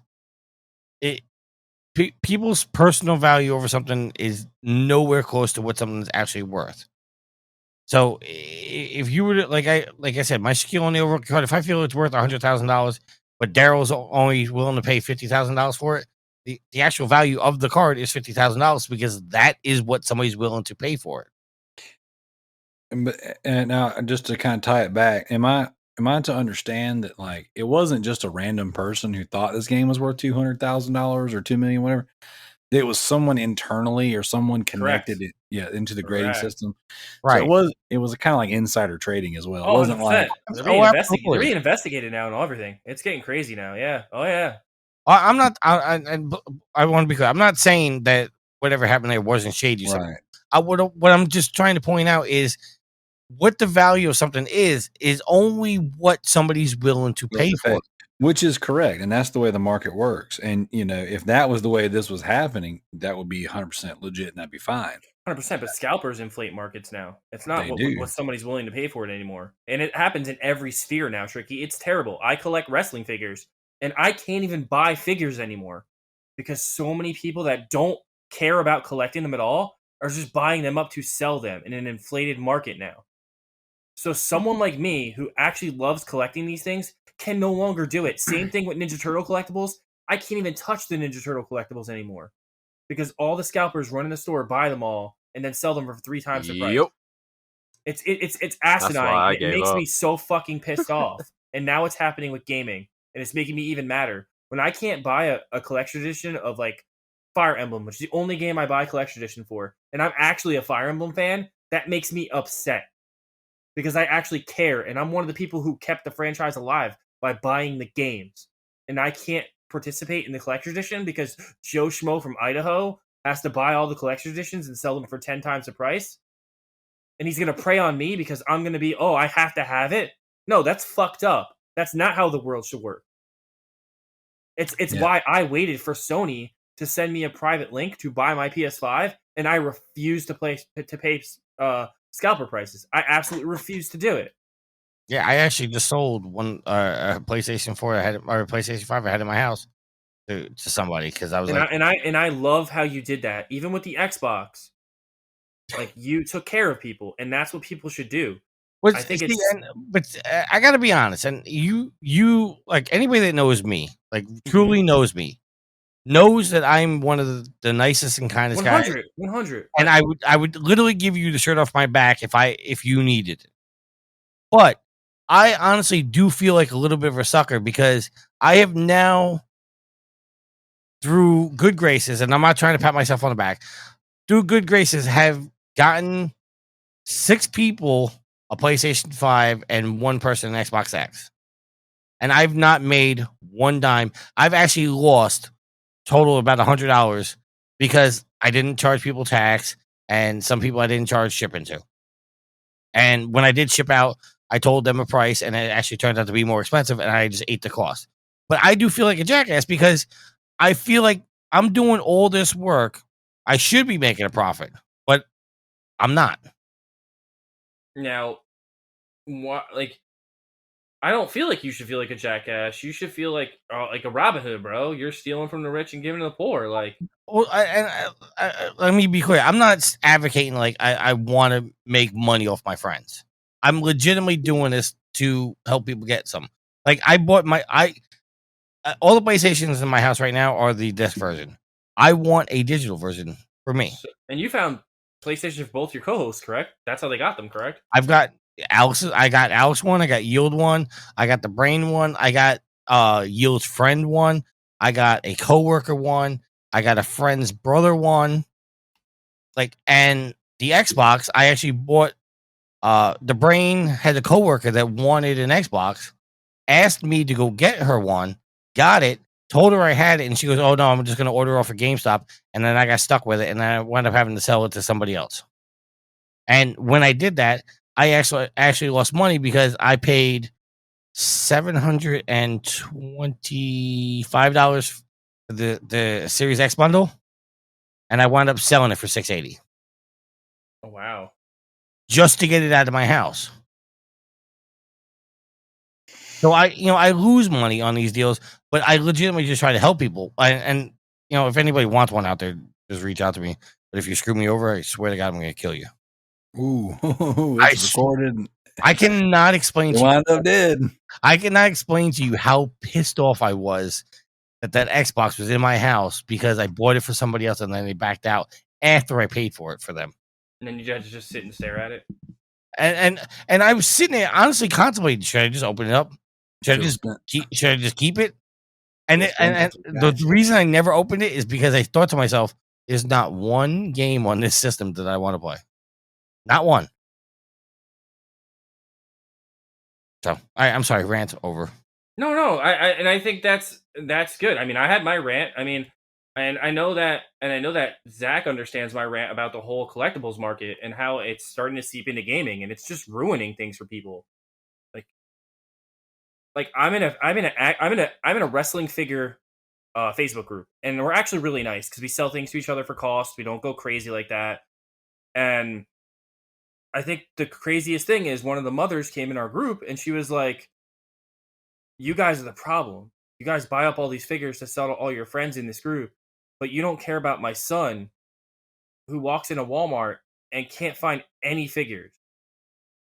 And we stopped and we all messaged her and we're like, "Hey, whatever you need, we'll sell it to you at cost.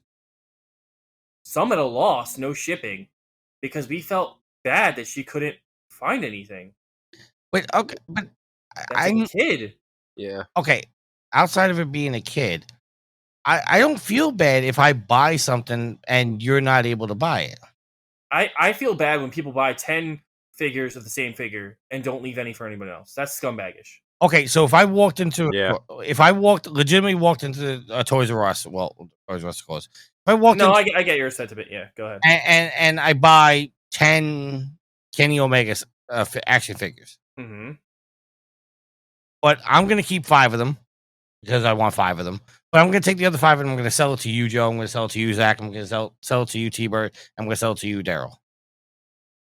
I don't have a problem with that. Not one bit, because I was able to get it. Same thing with these PS5s.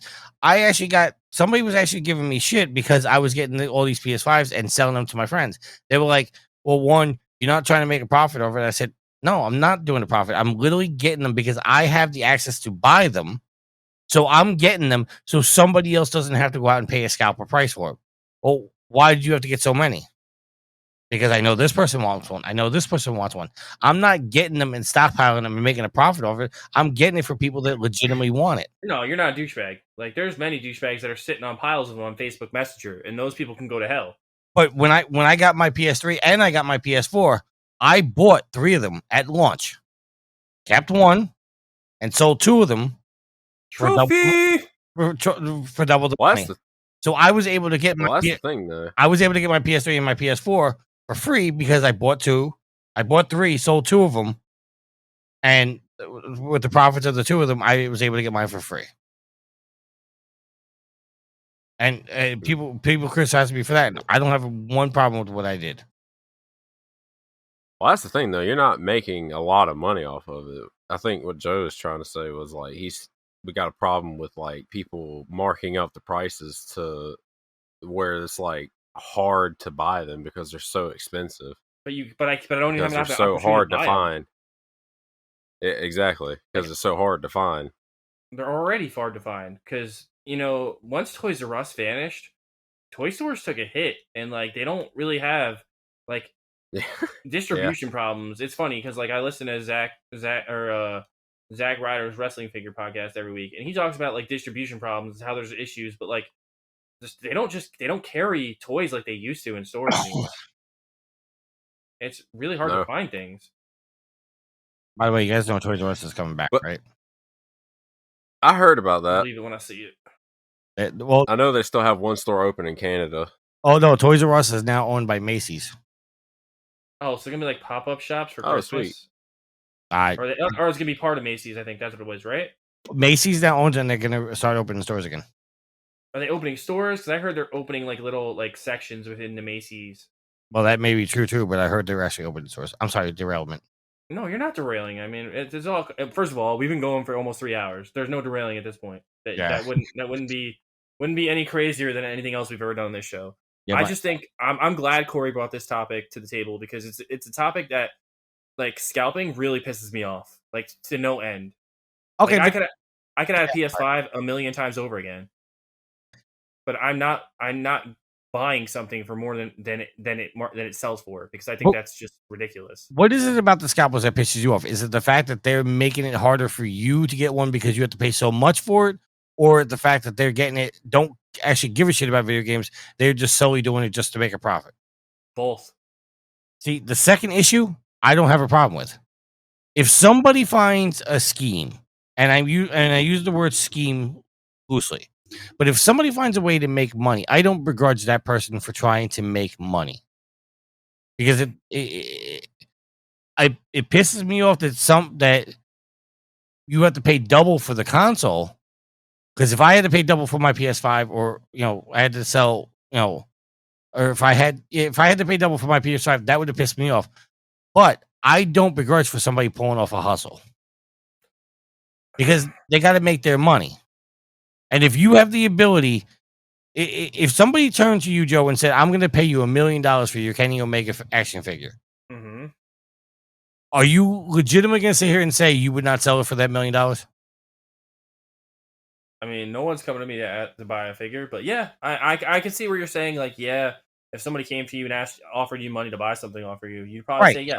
So if you know the PlayStation 5, and for argument's sake, the Xbox Series X, if you know they are very hard to come by, and you know that there are mommies and daddies out there that are willing to pay those prices so little Timmy doesn't cry at Christmas, and you know they're willing to pay it, why would you not go out there and resell it for that? Because I'm not a fucking scumbag. See, I'm sorry, I view it differently. Because so little Timmy and them wouldn't struggle to find one if all these people didn't do this, though. But you don't know that.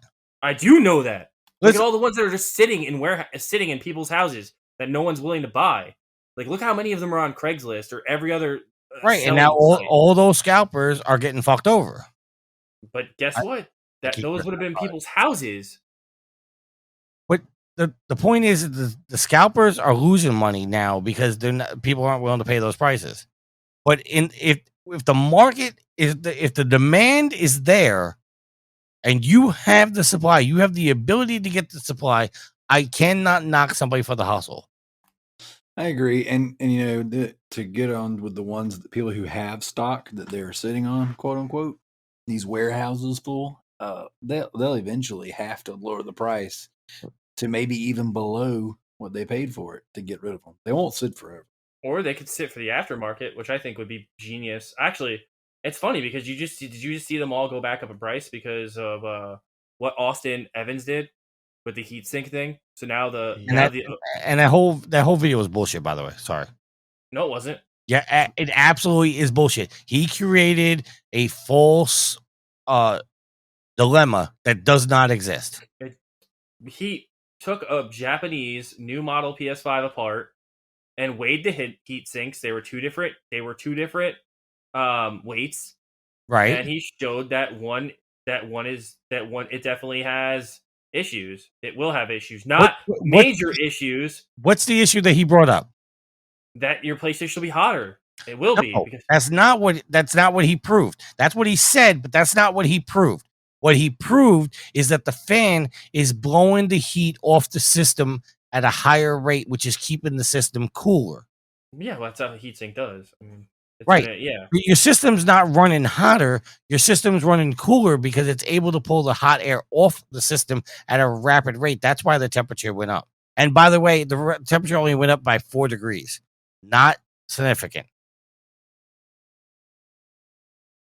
I'm sorry, Joe. That video actually pissed me off because it created a false narrative. People want drama. Oh, the PlayStation 5 this, the PlayStation 5 that. I don't think he was looking for drama. He was doing it from the science component. Like because that's what he is. Like he's a gaming scientist. He measures things. He does things like that.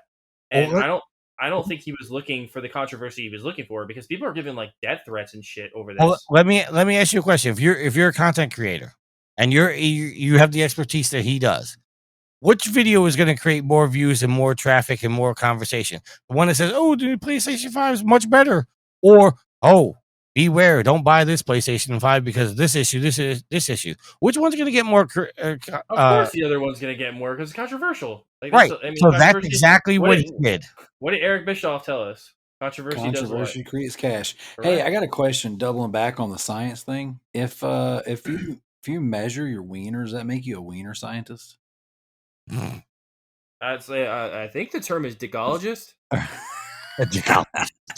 Sorry, I'm not trying to fight with you, Joe. I'm really not. No, you're good. I like this. I like this kind of conversation. I like doing this on Loot Bros. I like bringing these kind of topics to the table and kind of debating this stuff because I think this is what people want to hear. Like anybody can watch us regurgitate the news like over and over again, but I think like conversations like this is what people really come to come for. And I'm glad that you were here for this, Tricky, because you're very knowledgeable about this stuff, and you're very good.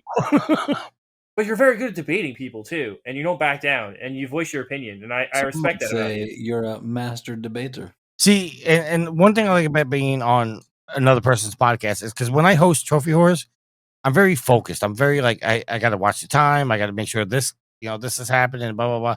When I'm on other people's show like this, I can sit back, listen to you, and be able to respond. Because if you notice on my show, I don't really talk about the topics. I bring up the topic. I let Alex and Neil say their opinions, but you never really hear my opinion. On these shows, I can actually debate with somebody and go back. And that's when you said that video, that really pissed me off. No, it's good, man. I like it. I mean, created such a bad narrative. There are so many people, and I know CJ trolls. Okay, I know CJ trolls. I know JT for the better part. He trolls a lot too.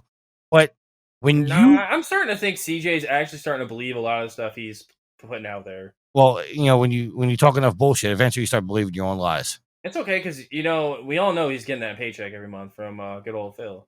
Old Phil Spencer. But it pisses me off when people shit on a product that don't have the knowledge behind it. I mean, listen, everybody knows I'm a Sony pony. I host a PlayStation show. We've done 500 episodes of PlayStation news. Okay, I am a Sony guy through and through. I've owned, I think it was 4 360s, and every one of them red ringed on me. I bought an Xbox One, returned it a month later because there was just nothing for me on it. I literally had a Series X in my house a week ago and didn't even open the box. Sold it to somebody else. When I talk about the Microsoft, and I said it earlier in the show, there's no reason for somebody to buy a Series. None.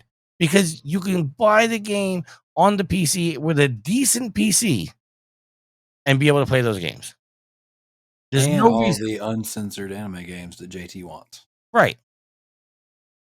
There's no reason to buy a Series console at all. No, and I agree with that. I agree with that sentiment. And then when you put your games on Game Pass and you put your first party games on Game Pass, well, we're going back to this. We can talk about this topic all night because Daryl and I are all on the same wavelength when it comes to this. And I'm sorry. It's okay because I know Bethesda makes decent games, but they're all Bethesda has really fallen off making quality games. I don't think it's that they don't make quality games. It's that the games are not quality. They make quality games. The games are still quality games. They're just not. They're just broken messes. They're not quality checked. Right.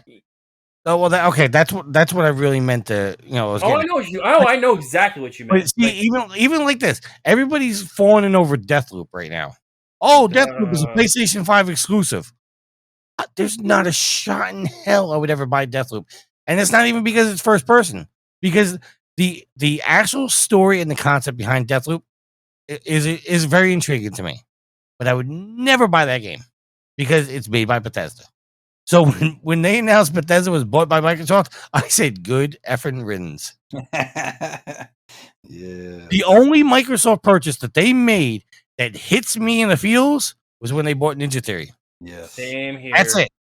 I was very, very pissed off. I'm like, no more Ninja Gaiden? Really? This is what we're going to come to?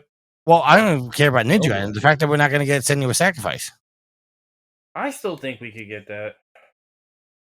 But listen, when it comes to gaming, and I say this with all heart, if whatever the hell you're gaming on, game on. If it makes you happy, shut the F up and just game. If you want to listen to me shit on Microsoft, come on over to my podcast. You'll hear it every freaking episode. If you want to hear me, say how much I love Sony, come over to my show, listen to me. And I'm not doing this for shameless plug. I'm saying you cannot be fake and you got to be real. If Sony F's up, they F'd up. Admit it, move it on, let's go. Right now, Sony's effing up. I said for a long time, Sony needs to come out and tell us what the hell they're doing. And they got on Thursday, apparently, aren't they? Well, okay. They're doing it on Thursday. But how many State of Games did you hear for, get hyped for, and were let down? Well, where's my fucking Gran Turismo 7? Come Okay. on, Sony. Where is it? This next thing on Thursday better come out the gates and kick you right in the balls and say, There better be "You're not coming." But see, but here's the thing. I don't think it's going to be because you got Tokyo Game Show, and that's like 1 month after this. Listen, So what are they gonna announce? They have to come out and announce major stuff. And one thing Sony needs to do, stop selling games on the PlayStation 4 that are designed for the PlayStation 5. Give me God of War on the PS5. If you want to play it, get a PS5. Do not release it on the PS4. Same thing with Horizon. There's no reason those two games should be coming out on the 4. You want people to move on to your next. See, that's where you're wrong though. No. That game was made for PS4. Which one? Horizon. Bullshit. You really think that wasn't in development years ago? That game from day one has been designed for the PS5, and they backtracked and said we're releasing a place for the PlayStation 4 because they saw how hard it was to get a PlayStation 5 out there, and they said we want people to play this game. We're going to do the right thing. We're going to release it on the PS4. And you know what? That was a major F up by Sony, because if you want people to move on, you want people to fight for it, then you got to move on. You cannot. I don't think that's their issue though. That's never their and like. That's 100% their issue. No, it's not, Tricky. People want the system. They can't buy it. People want the system. They cannot buy it. But that's not Sony's That's not Sony's fault. But okay, Sony does not control the scalpers. But Sony doesn't have to change their marketing strategy because people can't buy a console either. They don't have to do that. They chose to do that. So my games that I want, Horizon, God of War, whatever else, I now. And I say this in a very jaded position. I have to suffer my games because the two games that I have that I really am looking forward to, that I really want, are being toned down to release it for the inferior console. And I'm not saying the PlayStation 4 is a bad console. I'm saying it's inferior to the PlayStation 5 in many ways. And those games are designed for the PS5, and they should be only released on the PlayStation 5, the same way Ratchet and Clank was, the same way Miles Morales should have been done, the same way that, well, I can't speak for third-party games, but the first-party games, Sony should say, you know what? We're moving on to the PlayStation 5. They're doing fan service by releasing it for the PlayStation 4, and that's all it is straight fan service. It has they need to move on. Is it? I mean, yeah, it's fan service, but it's also about dollars and cents. Like, they want to recoup their money now. They don't want to wait until people can buy these consoles. And I think that's kind of, like, messed up of them. And I get why they're doing it, because they're like, well, if we release these games now and no one can buy consoles, then guess what? It's going to be, like, Days Gone for all these games. Okay, people are going to get them for $20 when they can buy a PlayStation, because they're just going to keep... Okay, but we literally talked about it on this episode. Do you see how it backfired on Sony, though? Because Sony's now releasing Horizon for the 4. And what's everybody bitching and complaining about? Oh, there's no upgrade service. Oh, if I want the PlayStation 5 version, I have to pay another $70. Can I explain why that was? When you were in the when you were in the bathroom, I explained why that was, though. It was like that because I think the PS5 version is far superior. It's going to have haptic feedback. It's going to have adaptive triggers. It's going to have all that bells and whistle stuff that's only going to be in the PS5 version. Joe, I got news for you. They're taking the PlayStation 5 version and releasing it for the PlayStation 4 and just not enabling those features. That's exactly what you're getting. So that means the PlayStation 5 version can't be all that it can be because they're making the same version of the game twice. I don't think that the game was designed for PS5. 100%, that's exactly what they did. I think this entire PS5 generation, and you want me to put tinfoil hat on? PS5 wasn't supposed to come out when it was supposed to come out. It was supposed to come out maybe a year and a half later. They were forced to come out because Xbox made the move. That's a fact. So guess what? All these games were designed for PS4. No, they're not. They 100% were. Absolutely not. Because we're all in development. Okay, by your theory, okay, and I happen to agree with you, the PlayStation 5 was not supposed to come out for another year. So it came out in November of 2020, right? So it should be coming out now. Which means it should be coming out in November 2021. When are we getting Horizon? But when was Horizon supposed to come out, Tricky? Answer my question. It was never supposed to come out when it did. when they announced it. Never. But if it did, Same thing with God of War. game. God of War was never going to be in 2021. It was always going to be in 2022. If you're releasing games this quick, and Darrell, if you want to jump in, go ahead. If you're going to release games this quick in succession, they're still using the same engine, Tricky. But using the same engine doesn't mean that they're not making a PlayStation 5 version of it. That's true. Call of Duty. I'm almost out of M&Ms, so we're going to have to land this plane soon. I'm sorry. I'm sorry. You got me fired up, and I just couldn't stop. I apologize. No, Joe, I mean, Joe, you know I love you, dude. Like, I know, and I love debating with you. Like this is gold. Like I can do this all day, and I love pushing buttons, and Darrell knows that. Listen, the fact of the matter is, and Darrell, I will get off my soapbox and I'll let you land the plane. When you are releasing, and it doesn't matter if it's Sony, Microsoft, EA, Ubisoft, or whatever, when you are designing games for multiple generations of consoles, whether it be 3 to the 4, the 4 to the 5, the 360 to the 1, whatever it may be, you are always making the game for the lesser system. That's a fact. Lowest common denominator. Okay, and that means by that logic and that reasoning, Horizon Forbidden West is now being held back to what it could be because it cannot exceed itself and push the boundaries off of the 5. And I'll give you I'll say one word and 3 syllables that proves my point. There's no argument to. Cyberpunk. But that's another one that was already being made for PS4. No, that was being made for the 5 and the series, and because they ran fine on those systems, and where the problems were. The problems were on the Xbox One, the problems were on the PS4. Those where the problems were, because those games were made and designed. They're not made for those systems. Look how long that game's been in development for. That's infactual. You don't think these companies have these dev kits years in advance? Not as long as Cyberpunk's been in development, bro. Come on. Let's put a pin in it right there, because I got like 6 M&Ms left, and I don't want to sit here and listen to this without more M&Ms. So I like how you're like listening into it, snacks. Like, man, this is great. This is good shit. Like Vince McMahon. This is some good shit. Daryl should have went and made some popcorn. I don't really like popcorn, but I love peanut M&Ms. Tricky, we can continue this conversation on Trophy Wars if you would like next week. I'm taking the round week 2. off. Round 2.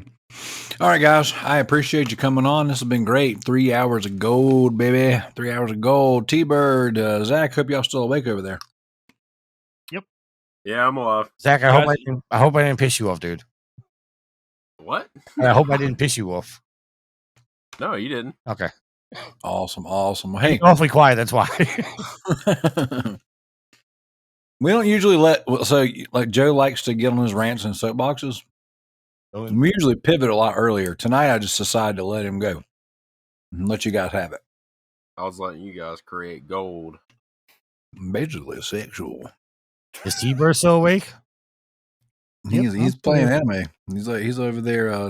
He's modding his anime games, getting rid of the censor bars. In 3 hours and 5 minutes, I have collected almost every single collectible in Spider-Man. I've every single one from like when you can first start collecting them. That's how long they show it. I've popped like 10 trophies in the Olympics Tokyo. I got like really 3 or 4. Game. I got 3 or 4 trophies in Senran Kagura, but I can't do any more missions anymore. It's not letting me do missions, and I don't understand what I got to do. So I went back and got some A ranks, and still it's not unlocking anything. So I'm missing something, and I need a break. So with that being said, this has been the Loot Bros podcast. Thank you, Joe. Thank you, Tricky. Thank you, Zach. Thank you, TByrd. Thank you, Peanut M&Ms and all your glory and greatness. We are so delicious. And it's definitely sinful. It's so good. You guys, I appreciate you being on the show. It was a good one. Lots of good stuff. Lots of good. Yeah, I'm glad that I didn't settle on any one particular topic. Just wanted to let the community questions do their worst. It was quite enjoyable. So with that being said, check out the Patreon. Check out all of the great content we've got on there. You can get on the Patreon for as little as $1. get yourself an extra episode of the Super Loot Bros podcast. You also get access to all of our bonus content that we throw on there just for fun. We got new stuff this month. All our patrons that repeated for this month, we've got new episodes out for you. We got a new deep dive out for you. Got some great stuff in store. So you guys got anything else you want to add real quick? Go check out Trophy Wars. We're about to celebrate 500 episodes. Oh, I'm sorry. What was that? I couldn't hear you. We got a lot of background noise. Oh, no. Peanut butter M&M. 500 episodes. Coming up soon. No, I've been on at least 12 of those, and so those the best 12 you got. No, the best ones I have were the ones with Jeff Hanna on. You know the guy that refuses to come on your show?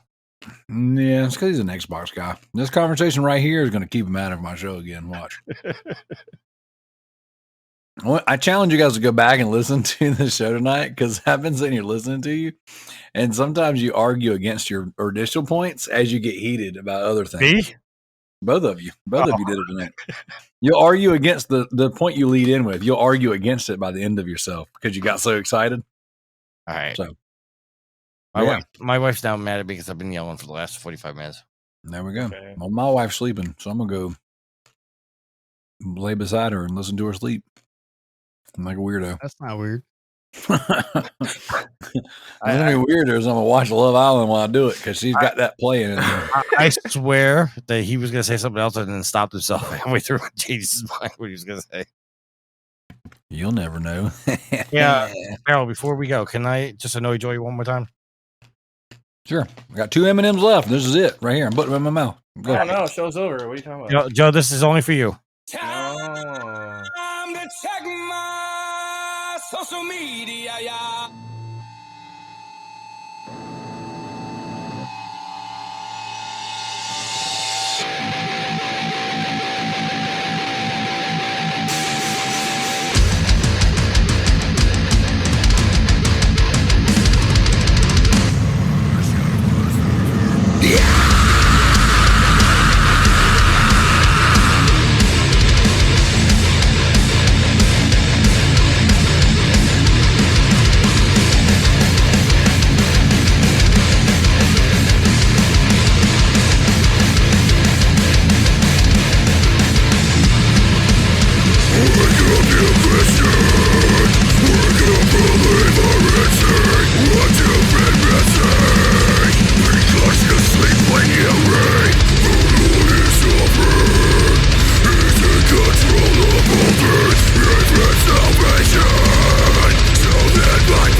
Yeah!